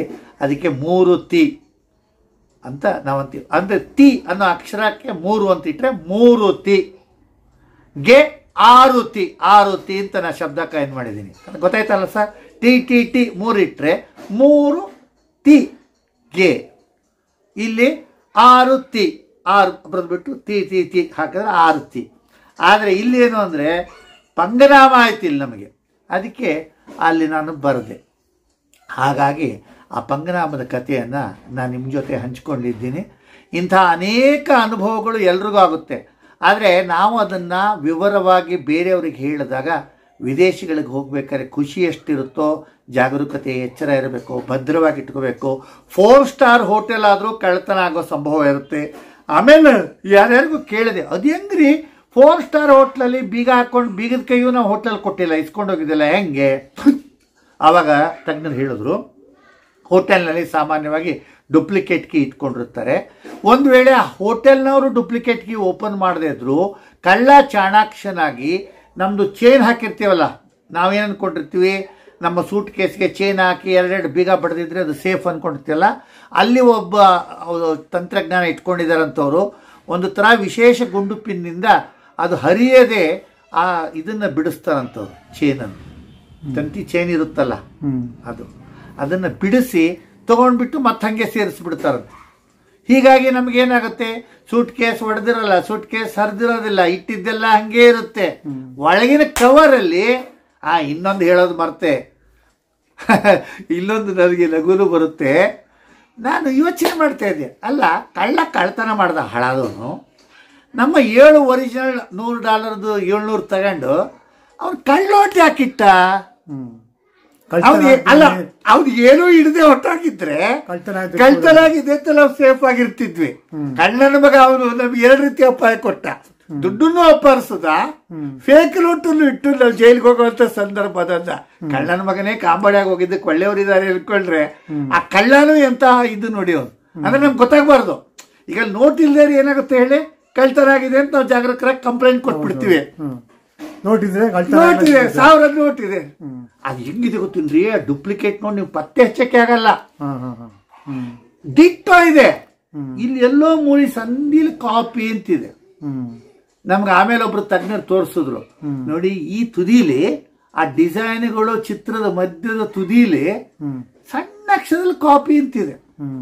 ಅವ್ರಿಗೆ ಆ ಮಷೀನಲ್ಲಿ ಗೊತ್ತಾಗ್ಬಿಡುತ್ತೆ, ನಮಗ್ ಗೊತ್ತಾಗಲ್ಲ. ಆಮೇಲೆ ಇನ್ನೊಂದು ರೀ, ನಾವು ಜಾಣರು, ನಾವು ಬಹಳ ಬುದ್ಧಿವಂತರು, ಎಂಥ ಸಂದರ್ಭನೂ ಎದುರಿಸ್ತೀವಿ ಅಂತ ಸ್ವಲ್ಪ ನಮ್ಗೆ ಅಹಂ ಬಂದಿರುತ್ತೆ. ದೇವ್ರು ಕೊಡ್ತಾನೆ ನೋಡಿ ಏಟು, ಮಗನೇ ನೀನು ಇಷ್ಟು ಸೊಕ್ಕು ಮಾಡ್ತಾ ಇದೀಯಾ, ಮರಿತೀನಿ ನೋಡಿ ನಿನಗೆ, ನಿನ್ನ ಜಾಣತನಕ್ಕೂ ಸವಾಲಾಗೋ ಹಾಗೆ ನೀನು ಚಾಲೆಂಜ್ ಮಾಡ್ತಿರ್ತಾರೆ. ಆಗ ಒಂದೊಂದು ಪೆಟ್ಟು ಬಿದ್ದಾಗ ನಾವು ಬೇರೆಯವ್ರಿಗೂ ಎಚ್ಚರ ಮಾಡ್ತೀವಿ, ನಾವು ಮುಂದಿನ ಸಲ ಈ ಥರದ ಎಚ್ಚರಿಕೆ ತಗೋತೀವಿ. ಅಂದ್ರೆ ಅನುಭವವೇ ನಮಗೆ ಮಾರ್ಗದರ್ಶಕವಾದಂಥ ಸೂತ್ರಗಳು. ಇನ್ಮೇಲೆ ದುಡ್ಡನ್ನ ಸುಟ್ಕೆ ಸೈಡ್ ಬಾರ್ದು ಜೋಬಲ್ಲಿ ಇಟ್ಕೊಂಡು ಹೋಗ್ಬೇಕು ಅಂತ ನಿಮ್ಗೆ ಅನುಭವ ಆಯ್ತು? ಇಲ್ಲ, ಅದಾಯ್ತಲ್ಲ, ಅಲ್ಲಿ ಇಲ್ಲೊಂದು ಅನುಭವ ಆಯ್ತು. ಅಲ್ಲಿ ನಾವು ಓಡಾಡ್ತಿರ್ಬೇಕಾದ್ರೆ ಕಾಂಬೋಡಿಯಾದಲ್ಲಿ ಒಬ್ಬನು ಬಂದ, ಸರ್ ನೋಡಿ ಒಂದು ಆಫರ್ ಇದೆ, ನಮ್ಮ ಹೋಟ್ಲಲ್ಲಿ ನಿಮ್ಗೆ ಒಂದು ಆಫರ್ ಇದೆ, ಬನ್ನಿ ಅಂತ ಕಾರಲ್ಲಿ ಕರ್ಕೊಂಡು ಹೋದ. ಕಾರಲ್ಲಿ ಕರ್ಕೊಂಡು ಹೋಗ್ಬಿಟ್ಟು ಒಂದು ಭವ್ಯವಾದ ಹೋಟ್ಲಿಗೆ ಕರ್ಕೊಂಡು ಹೋದ. ಜ್ಯೂಸ್ಗಳು, ತಿಂಡಿ, ಊಟ ಎಲ್ಲ ಕೊಟ್ಬಿಟ್ಟು ಆಮೇಲೆ ಅವರ ಮ್ಯಾನೇಜರ್ ಹತ್ರ ಕರ್ಕೊಂಡು ಹೋದ. ಅವನು ನಮಗೆ 3 ಪಾಸ್ ಕೊಟ್ಟ. ಇಂಡಿಯಾದಲ್ಲಿ ಅಥವಾ ಕಾಂಬೋಡಿಯಾದಲ್ಲಿ ಈ 3 ಹೋಟ್ಲ್ಗಳಲ್ಲಿ ಯಾವ್ದಾದ್ರು ಒಂದು ಹೋಟ್ಲಲ್ಲಿ ಫ್ರೀಯಾಗಿ 6 ದಿವಸ ದಂಪತಿಗಳಿಗೆ ಮಾತ್ರ ಇದೆ ಅಂತ ಕೊಟ್ಟ. ನಮಗೆ ಕಾಂಬೋಡಿಯಾದ ಈ ಅನುಭವ ಆದ್ರಿಂದ ಆ 3 ಹೋಟ್ಲ್ ಅನುಭವಿಸಕ್ ಆಗ್ಲಿಲ್ಲ. ಇಂಡಿಯಾದಲ್ಲಿ ಬಂದ ಮೇಲೆ ನಮ್ಮದೇ ಪ್ರಾಬ್ಲಮ್ಸ್ ಆಯ್ತು, ಏನೇನೋ ಆಯ್ತು. ನಾವು ಆ ಹೋಟೆಲ್ಗಳಲ್ಲಿ ಹೋಗಿ 6 ದಿವಸ ಇರುವಂತ ಒಂದು ಪ್ಯಾಕೇಜನ್ನು, ಫ್ರೀ ಪ್ಯಾಕೇಜನ್ನು ಕಳ್ಕೊಂಡ್ವಿ. ಈ ಥರ ಎಲ್ಲ ಅನುಭವ.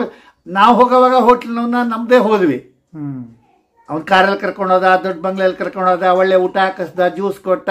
ಅವ್ರು ನಮಗೆ 3 ಪಾಸ್ ಕೊಟ್ಟರು, ಇಬ್ಬರಿಗೆ 6 ದಿವಸದ ಹೋಟೆಲ್ ಆಫರು, ಕಾಂಬೋಡಿಯಾದಲ್ಲಾಗಲಿ ಅಥವಾ ಇಂಡಿಯಾದಲ್ಲಾಗಲಿ ಅಂತ.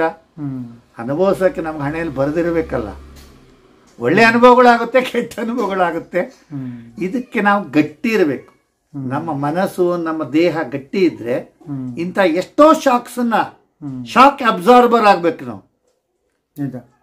ಇಷ್ಟು ಹೇಳ್ತಾ ಎಂತ ಪರಿಸ್ಥಿತಿ ಬಂದು ಜಯಿಸ್ಕೊಂಬರ್ತೀನಿ ಅನ್ನೋ ಒಂದು ಕಾನ್ಫಿಡೆಂಟ್ ಇರಬೇಕು. ಅವಾಗ ಬೇಕಾದ್ರೆ ಎಲ್ಲಿ ಬೇಕಾದ್ರೆ ಬರ್ಬೋದು. ನಾನು ಸುಮಾರು ಜನಕ್ಕೆ ಹೇಳಿದೆ, ಕಸ್ತೂರಿ ಎಡಿಟ್ರಿಗೆ 3 ಗಂಟೆ ಕಾಲ ಕತೆ ಹೇಳಿದಾಗ ಅವ್ರ ಹತ್ರ 3 ಸಲ ನಕ್ಕರು, ಹಿಂಗಂದ್ರು ಏನ್ರಿ ಅಂತ. ಇಂಥ ಅನುಭವ ನಮ್ಗೆಲ್ಲ ಆಗಿದ್ರೆ ಹಾರ್ಟ್ ಅಟ್ಯಾಕ್ ಆಗಿರೋದು. ನೀವು ಬಹಳ ಗಟ್ಟಿ, ನೀವು ಜಯಿಸ್ಕೊಂಡು ಬಂದಿದ್ದೀರಿ. ಈಗ ಒಂದೇ ಯೋಚನೆ ಮಾಡಿ, ನೀವು ಹಿಂದಿ ಸಿನಿಮಾಲೇ ಇಂಗ್ಲಿಷ್ ಸಿನಿಮಾಲ್ ತೋರಿಸೋ ಹಂಗೆ ವಿಚಾರಣೆಯೇ ಇಲ್ಲ. ಸ್ಮಗ್ಲರ್ ಅಮೆರಿಕಾದಲ್ಲಿ ಕರ್ಕೊಂಡೋಗಿ ಜೈಲ್ಗೆ ಹಾಕಿದ್ರು ಅಂತ ತಿಳ್ಕೊಳ್ಳಿ. ನಾವು ಎಲ್ಲೂ ಹೋಗಿದೀವಿ ಹೊರಗೆ ಅಂತ ಪ್ರಪಂಚಕ್ಕೆ ಗೊತ್ತಾಗಲ್ಲ. ಇವ್ರು ಇದಾರೋ ಸತ್ರು ಎಲ್ಲಿ ಹೋದ್ರು ಯಾವ ಬಂಧುಗಳಿಗೆ ಸ್ನೇಹಿತರಿಗೆ ಗೊತ್ತಾಗಲ್ಲ. ಎಲ್ಲರೂ ಹೇಳಿದ್ರೆ ಏನು ಅವಶ್ಯ ಇಲ್ಲ ಅಂತ ಹೇಳಿರಲ್ಲ, ನಾವು ಹೇಳಬೇಕು. ಆಮೇಲೆ ಎರಡನೇದು, ಆ ಲಾವೋಸ್ ಅಂತ ಹೆಸರಿರೋದೇ ಎಷ್ಟೋ ಜನಕ್ಕೆ ಪ್ರಪಂಚದಲ್ಲಿ ಗೊತ್ತಿಲ್ಲ. ನಾನು ಸ್ಟಡಿ ಮಾಡೋದ್ರಿಂದ ಹುಡ್ಕೊಂಡು ಹೋದ್ರಿಂದ ಲಾವೋಸ್ ಕಂಬೋಡಿಯಾ ಹೋಗಿದ್ದೀನಿ. ಎಷ್ಟು ಜನಕ್ಕೆ ಲಾವೋಸ್ ದೇಶ ಇದೆಯಾ, ಅಲ್ಲಿ ಲುವಾಂಗ್ ಪ್ರಭಾಂಗ್ ಇದೆಯಾ, ಆ ಲುವಾಂಗ್ ಪ್ರಭಾಂಗ್ ಅಲ್ಲಿ ಏರ್ಪೋರ್ಟ್ ಇದೆಯಾ, ಅಲ್ಲಿ ಸ್ಮಗ್ಲಿಂಗ್ ಆಗುತ್ತಾ, ಆ ಪೊಲೀಸರು ಹೆಂಗಿರ್ತಾರೆ, ನಿಮ್ಮನ್ನ ಜೈಲಿಗೆ ಹಾಕರೆ ಹೆಂಗಿರುತ್ತೆ, ಜೈಲಿನ ಊಟ ಹೆಂಗಿರುತ್ತೆ, ಅಲ್ಲೂ ಕೂಡ ಭ್ರಷ್ಟಾಚಾರ ಇದೆ. ಗಂಡಸರು ಜೈಲ್ ಬೇರೆ, ಹೆಂಗಸರು ಜೈಲ್ ಬೇರೆ ಇದ್ರೆ ಸಿನಿಮಾದಲ್ಲಿ ಹಾತೊರಿತಾರೆ ನೋಡಿ ಹೀರೋ ಹೀರೋಯಿನ್ ಅಥವಾ ಪಾತ್ರಧಾರಿಗಳು. ಎಷ್ಟೋ ವರ್ಷ ಗೋಡೆ ಆಚೆಗಿಂದ ಅವ್ರು ಮಾತಾಡ್ಬೇಕು. ನನ್ನ ಹೆಂಡತಿ ಅಂತೂ ಶಾಕ್ ಆಗ್ಬಿಟ್ರೋಳು, ಈಗ ಹೋಗೋಳು ಆಗ್ಲೇ ಹೋಗ್ಬಿಟ್ರೋಳು. ನನ್ನ ಹೃದಯ ಗಟ್ಟಿ ಇದೆ. ಹೀಗಾಗಿ ಇಂಥ ಎಷ್ಟೋ ಸಂದರ್ಭಗಳನ್ನು ಫೇಸ್ ಮಾಡ್ಕೊಂಡು ಬಂದರೂ ಸಹ ಬೇರೆಯವ್ರಿಗೆ ಹೇಳುವಂತ ಚಾತುರ್ಯ ದೇವರು ನನಗೆ ಕೊಟ್ಟಿದ್ದಾನೆ. ಅಲರ್ಟ್ ಆಗ್ತಾರೆ. ಈಗ ನೋಡಿ, ನಾ ಹೋಗಿ ಬಂದು 4 ವರ್ಷ ಆಯ್ತು. ಈಗ ನನ್ನ ಕಣ್ಣೆದ್ರಿಗೆ ನಡೀತಿದೆ ಅನ್ನೋಕೆ ನಾನು ಅನುಭವಿಸಿ ನಿಮಗೆ ಹೇಳಿದ್ದೀನಿ. ಈ ರೀತಿ ಹೇಳಬೇಕು. ಬೇರೆ ಅಲರ್ಟ್ ಆಗ್ತಾರೆ. ದುಡ್ಡು ಬಗ್ಗೆ ನಮ್ ಜನ ಹೋಗೋರೆಲ್ಲ ಹುಷಾರಾಗಿರ್ಲಿ. ಯಂಗ್ಸ್ಟರ್ಸ್ ಬೇರೆ ರೊಮ್ಯಾನ್ಸ್ ಅಂತ ಹೋಗಿ ಪಕ್ಕದಲ್ಲಿರೋ ಹೊಸ ಹೆಂಡತಿಗೋ ಹಳೆ ಹೆಂಡತಿಗೋ ಅಥವಾ ಲವರ್ಗೋ ತೊಂದರೆ ಆಗ್ಬಾರ್ದು. ಸಿನಿಮಾದಲ್ಲಿರುವಾಗೆ ರಮ್ಯತೆ ಅಷ್ಟೇ ಇದೆ ಅಂತಲ್ಲ, ಭೀಕರತೆನೂ ಇರುತ್ತೆ. ರಮ್ಯತೆ ಪಕ್ಕದಲ್ಲಿ ಭೀಕರತೆ ಇರುತ್ತೆ, ಬ್ಯೂಟಿ ಪಕ್ಕದಲ್ಲಿ ಬೀಸ್ಟ್ ಇರುತ್ತೆ. ಹುಷಾರಾಗಿರ್ಬೇಕು. ಅದಕ್ಕೆ ದುಡ್ಡನ್ನ ಸೂಟ್ಕೇಸ್ ಬದಲು ಜೋಬಲ್ಲಿ ಇಟ್ಕೊಂಡ್ರೆ ಎದುರಿಗೆ ಅಪಹರಣ ಆಗುತ್ತೆ. ರಸ್ತೆಯಲ್ಲಿ ಏನ್ ಗೊತ್ತಾ, ಅವು ಬಡ ದೇಶಗಳು, ವಿಯೆಟ್ನಾಂ, ಲಾವೋಸ್, ಕಂಬೋಡಿಯಾ. ಲಾವೋಸ್ ಒಂದು ಕಮ್ಯುನಿಸ್ಟ್ ದೇಶ. ಸೊ ಅವರು ಏನು ಅಂದ್ರೆ ಜನಸಂಖ್ಯೆ ಕಮ್ಮಿ, ಎಕಾನಮಿನೂ ಕಮ್ಮಿ, ಅವ್ರಿಗೆಲ್ಲ ಮುಖ್ಯ ಪ್ರವಾಸೋದ್ಯಮ. ಸೊ ಎಲ್ಲರೂ ಪ್ರವಾಸೋದ್ಯಮದಿಂದ ಬಂದವ್ರನ್ನ ದೋಚಕ್ ಪ್ರಯತ್ನ ಮಾಡ್ತಾರೆ. ಅವರು ಒಳ್ಳೆಯವರು ಇದ್ದಾರೆ ಅಲ್ಲಿ, ಆದ್ರೆ ಅಷ್ಟೇ ಜನ ಕೆಟ್ಟವರು ಇದ್ದಾರೆ. ಅವ್ರಿಗೆ ಯಾಕಂದ್ರೆ ದುಡ್ಡಿಲ್ಲ, ಎಲ್ಲಿಂದಾರ ಬಂದ್ರೆ ದುಡ್ಡು ಇಲ್ಲ, ವ್ಯಕ್ತಿಗಳ ಅಪಹರಣ ಮಾಡ್ತಾರೆ, ಇಲ್ಲ ಹೆಂಗಸರನ್ನ ಯಾವುದೋ ಕೆಲಸಕ್ಕೆ ತೊಡಗಿಸ್ತಾರೆ ಅಪಹರಣ ಮಾಡಿ. ಸೊ ರಸ್ತೆ ಮೇಲೂ ಸಹ ನೀವು ಪಾಕೆಟಲ್ಲಿ ದುಡ್ಡು ಇಟ್ಕೊಂಡು ಹೋಗೋಂಗಿಲ್ಲ, ದಾರಿಯಲ್ಲಿ ಬೇಕಾದ್ರೆ ದರೋಡೆ ಆಗುತ್ತೆ. ಸೊ ನೀವು ಹೋಟ್ಲ್ ಸೆಲೆಕ್ಟ್ ಮಾಡ್ಬೇಕಾದ್ರೆ ದುಡ್ಡು ಜಾಸ್ತಿ ಇದ್ರು 3 ಸ್ಟಾರ್ 4 ಸ್ಟಾರ್ಗೆ ಹೋಗ್ಬೇಕು. ಅಲ್ಲಿ 2 ಸ್ಟಾರು ಅಥವಾ ಯಾವುದೋ ಹಾಸ್ಟೆಲ್ ಸಿಗುತ್ತೆ ಅಂತ ಹೋದ್ರೆ ನಿಮ್ ಕೊಲೆನೂ ಆಗ್ಬೋದು, ನಿಮ್ಮ ಅಪಹರಣನೂ ಆಗ್ಬೋದು, ನಿಮ್ ದರೋಡೆನೂ ಆಗ್ಬೋದು. ಅದರಿಂದ ಹೋಗ್ಬೇಕಾರೆ, ವಿದೇಶಗಳಿಗೆ ಹೋಗ್ಬೇಕಾರೆ ಖರ್ಚು ಮಾಡಕ್ ಸಿದ್ಧರಾಗಿರ್ಬೇಕು. ನೀವು ಲೆಕ್ಕಾಚಾರ ಹಾಕೊಂಡು ದುಡ್ಡು ತಗೊಂಡು ಹೋದ್ರೆ ಆಗಲ್ಲ. ಎಮರ್ಜೆನ್ಸಿ ಫಂಡ್ ಇಟ್ಕೋಬೇಕು. ಮತ್ತೆ ನೀವು ಇಂಟರ್ನ್ಯಾಷನಲ್ ರೋಮಿಂಗ್ ಇರುವಂತ ಫೋನ್ ತಗೊಂಡು ಹೋಗ್ಬೇಕು. ನಮ್ಮ ಹತ್ರ ಆ ಕಾಲದಲ್ಲಿ ಒಳ್ಳೆ ಫೋನ್ ಇಲ್ಲ. ಟೆಲಿಫೋನ್ ಎಕ್ಸ್ಚೇಂಜ್ ತರ ಹೋಗಿ ಎಲ್ಲೆಲ್ಲೋ ಫೋನ್ ಮಾಡ್ತೀರಿ ಅಂದ್ರೆ ಫೋನ್ಗಳಿರಲ್ಲ. ಎಲ್ಲ ಕಡೆ ನಿಮಗೆ ಇಂಡಿಯಾಗೆ ನಮ್ಮ ಬಂಧುಗಳಿಗೆ ಸ್ನೇಹಿತರಿಗೆ ಸಂಪರ್ಕ ಮಾಡಕ್ಕಾಗಲ್ಲ. ಆಮೇಲೆ ನಿಮ್ಗೆ ಇಂಡಿಯಾದಲ್ಲಿ ಇದ್ದಾಗ ನಿಮ್ಗೆ ಅವ್ರ ಅಡ್ರೆಸ್ ಬುಕ್ ಅಲ್ಲಿ ಬರ್ದಿಟ್ಟಿರ್ತೀರಾ, ಫೋನ್ ನಂಬರ್ ಬರ್ದಿಟ್ಟಿರ್ತೀರಾ, ಎಲ್ಲವೂ ನೆನಪಿಟ್ಕೊಳಕ್ ಆಗಲ್ಲ. ಆ ಟೆನ್ಷನ್ ಅಲ್ಲಿ ನಿಮ್ ಮನೆಯವ್ರ ನಂಬರ್ ಜ್ಞಾಪಕ ಬರಲ್ಲ. ಹೀಗಾಗಿ ಎಂತ ಪರಿಸ್ಥಿತಿಯಲ್ಲೂ ಗೆದ್ದುಕೊಂಡು ಬರುವಂತ ಒಂದು ಧೈರ್ಯ, ಸ್ಥೈರ್ಯ, ಎಂತ ಮನಸ್ಸು ಹೊಡ್ಕೋಬಾರ್ದು. ಯಾಕಂದ್ರೆ ನಾನು ಹೆದರ್ಕೊಂಡ್ರೆ ನನ್ನ ಹೆದರಿ ನನ್ನ ಹೆಂಡತಿ ಬಿದ್ದೆ ಹೋಗ್ತಾಳೆ. ನಾನು ಗಟ್ಟಿ ಇರಬೇಕು. ನಿಮ್ಗೆ ಆಸರಾಗಿರ್ತಾರ ಅವ್ರಿಗೆ ನೀವೇ ಇದಾಗ್ಬಿಟ್ರೆ ಅವ್ರು ಪೂರ್ತಿ ಧೈರ್ಯ ಇರಬೇಕು, ಭಾಷೆ ಬರಬೇಕು. ಈಗ ನಾನು ಚೆನ್ನಾಗಿ ಇಂಗ್ಲಿಷ್ ಬರ್ತಾ ಇದ್ದಿದ್ರಿಂದ ನಾ ಗೆದ್ಕೋತೀನಿ. ಉತ್ತರ ಭಾರತಕ್ಕೆ ಹೋದ್ರೆ ಹಿಂದಿ ಬರೋದ್ರಿಂದ ಗೆದ್ಕೋತೀನಿ. ತಮಿಳ್ ಬರೋದ್ರಿಂದ ತೆಲುಗು ಅರ್ಥ ಆಗೋದ್ರಿಂದ ದಕ್ಷಿಣ ಭಾರತದಲ್ಲಿ ನಡೆಯುತ್ತೆ. ಭಾಷೆ ಬೇಕು, ಕಮ್ಯುನಿಕೇಶನ್ ಸ್ಕಿಲ್ ಬೇಕು. ಆವಾಗ ಏನಾಗುತ್ತೆ, ನೀವು ಎಲ್ಲಿ ಹೋದ್ರು ಸಹ ಗೆದ್ಕೊಂಡು ಬರ್ಬೋದು. ಮುಖ್ಯವಾಗಿ ಧೈರ್ಯ ಬೇಕು. ನೀವು ಕಥೆಯಾರ ಹೇಳಿ, ಅನುಭವಗಳನ್ನಾರ ಹೇಳಿ. ಆಮೇಲೆ ನೋಡಿ, 8 ಜನ ಪೊಲೀಸ್ ಆಫೀಸರ್ಸು, 8 ಜನ ಪೊಲೀಸ್ ಆಫೀಸರ್ಸು, ಅಂಬಾಸೆಡರು, ಲಾವೋಸ್ ಅಂಬಾಸೆಡರ್ ಜೊತೆ ಫೋನಲ್ಲಿ ಮಾತಾಡಿದೀನಿ, ಕಂಬೋಡಿಯಾ ಅಂಬಾಸೆಡರ್ ಹತ್ರ ಮಾತಾಡಿದೀನಿ. ನುಗ್ಕೊಂಡು ಹೋಗ್ಬೇಕಲ್ಲ. ಅವ್ರು ನಮ್ಮನ್ನು ಧಿಕ್ಕರಿಸ್ಬೋದು, ಅವ್ರು ನಮ್ಗೆ ಉತ್ತರನೇ ಕೊಡದೇ ಇರ್ಬೋದು. ಬೇಜಾರಾಗಿ ಅಳ್ತಾ ಕೂತ್ಬಿಟ್ರೆ ಆಗಲ್ಲ. 10 ಸಲ ಪ್ರಯತ್ನ ಮಾಡಬೇಕು. ಮರಳಿ ಯತ್ನ ಮಾಡು. ಬೇರೆ ದಾರಿನೇ ಇಲ್ಲ, ಮಾತಾಡ್ಬೇಕು. ಆಮೇಲೆ ಇನ್ನೊಂದು ವಿಷಯ ಹೇಳೋದು ಮತ್ತೆ, ಅಲ್ಲಿಂದ ಬಂದ ಮೇಲೆ ನಾನು ಸುಷ್ಮಾ ಸ್ವರಾಜ್ ಅವರಿಗೆ ಲೆಟರ್ ಬರೆದಿದ್ದೆ. ಹೀಗೀಗಾಯ್ತು, ನನಗೆ ದುಡ್ಡು ಬೇಕಾಗಿಲ್ಲ, ಒಬ್ಬ ಭಾರತೀಯನಿಗೆ ಕನ್ನಡಿಗನಿಗೆ ಅವಮಾನ ಆಗಿದೆ, ಆ ಹೋಟ್ಲಿಂದ ನಂಗೊಂದು ಸಾರಿ ಲೆಟರ್ ಬೇಕು. ಆ ದೇಶದ ಯಾರು ಇವ್ರು ಇರ್ತಾರಲ್ಲ ಮುಖ್ಯಸ್ಥರು, ಅವರಿಂದ ನಮ್ಗೊಂದು ಅಪಾಲಜಿ ಲೆಟರ್ ಬರಬೇಕು. ಇಲ್ದಿರ ಪ್ರವಾಸೋದ್ಯಮ ಕೊಡ್ತಾ ಬೀಳುತ್ತೆ, ಇಂಡಿಯಾದವರಲ್ಲಿ ಹೋದ್ರೆ ಸೇಫ್ ಇಲ್ಲ ಅಂತ ಹಾಕ್ಬಿಡ್ತೀನಿ ಅಂತ. ಸುಷ್ಮಾ ಸ್ವರಾಜ್ ಅವರು ಒಬ್ಬ DC ಫಿಕ್ಸ್ ಮಾಡಿ, ಅವರ ಖಾತೆಯಲ್ಲಿದ್ದಂಥ ಒಬ್ಬ DC ರ್ಯಾಂಕ್ನವರು ನನಗೆ ಉತ್ತರವನ್ನು ಬರೆದ್ರು ಮೇಲಲ್ಲಿ. ನಿಮ್ಮ ಕೇಸನ್ನ ಸುಷ್ಮಾ ಸ್ವರಾಜ್ ಅವರು ನಮಗೆ ಕೊಟ್ಟಿದ್ದಾರೆ, ನಾವು ಆ ದೇಶದ ಜೊತೆ ವ್ಯವಹರಿಸ್ತಾ ಇದ್ದೀವಿ, ಅಲ್ಲಿಂದ ಉತ್ತರ ಬಂದ ತಕ್ಷಣ ನಿಮ್ಗೆ ತಿಳಿಸ್ತೀವಿ, ಸೂಕ್ತ ಕ್ರಮ ತಗೊಳ್ತೀವಿ ಅಂತ. ನಿಜವಾಗ್ಲೂ ನೋಡಿ, ಆ ದೇಶದ ಅಂಬಾಸಿಡರ್ ಇರ್ಬೋದು, ನಮ್ಮ ದೇಶದ ಹಿಂದಿನ ವಿದೇಶ ಮಂತ್ರಿಗಳಿರ್ಬೋದು, ಅಬ್ಲೈಜ್ ಮಾಡ್ಬೇಕು ಅಂದ್ರೆ ಏನ್ರಿ, ಒಬ್ಬ ವ್ಯಕ್ತಿ, ಸಾಮಾನ್ಯ ವ್ಯಕ್ತಿ ಮೇಲ್ ಕಳಿಸ್ತಾ ಲೆಟರ್ ಬರೋದಂದ್ರೆ ಅದಕ್ಕೆ ಸ್ಪಂದಿಸುವಂತ ಪ್ರತಿಸ್ಪಂದನ ಇರಬೇಕಲ್ವಾ. ಹೀಗಾಗಿ ಎಲ್ರಿಗೂ ಧನ್ಯವಾದ ಹೇಳಿ ಕಾರ್ಯಕ್ರಮ ಮುಗಿಸ್ತೀನಿ.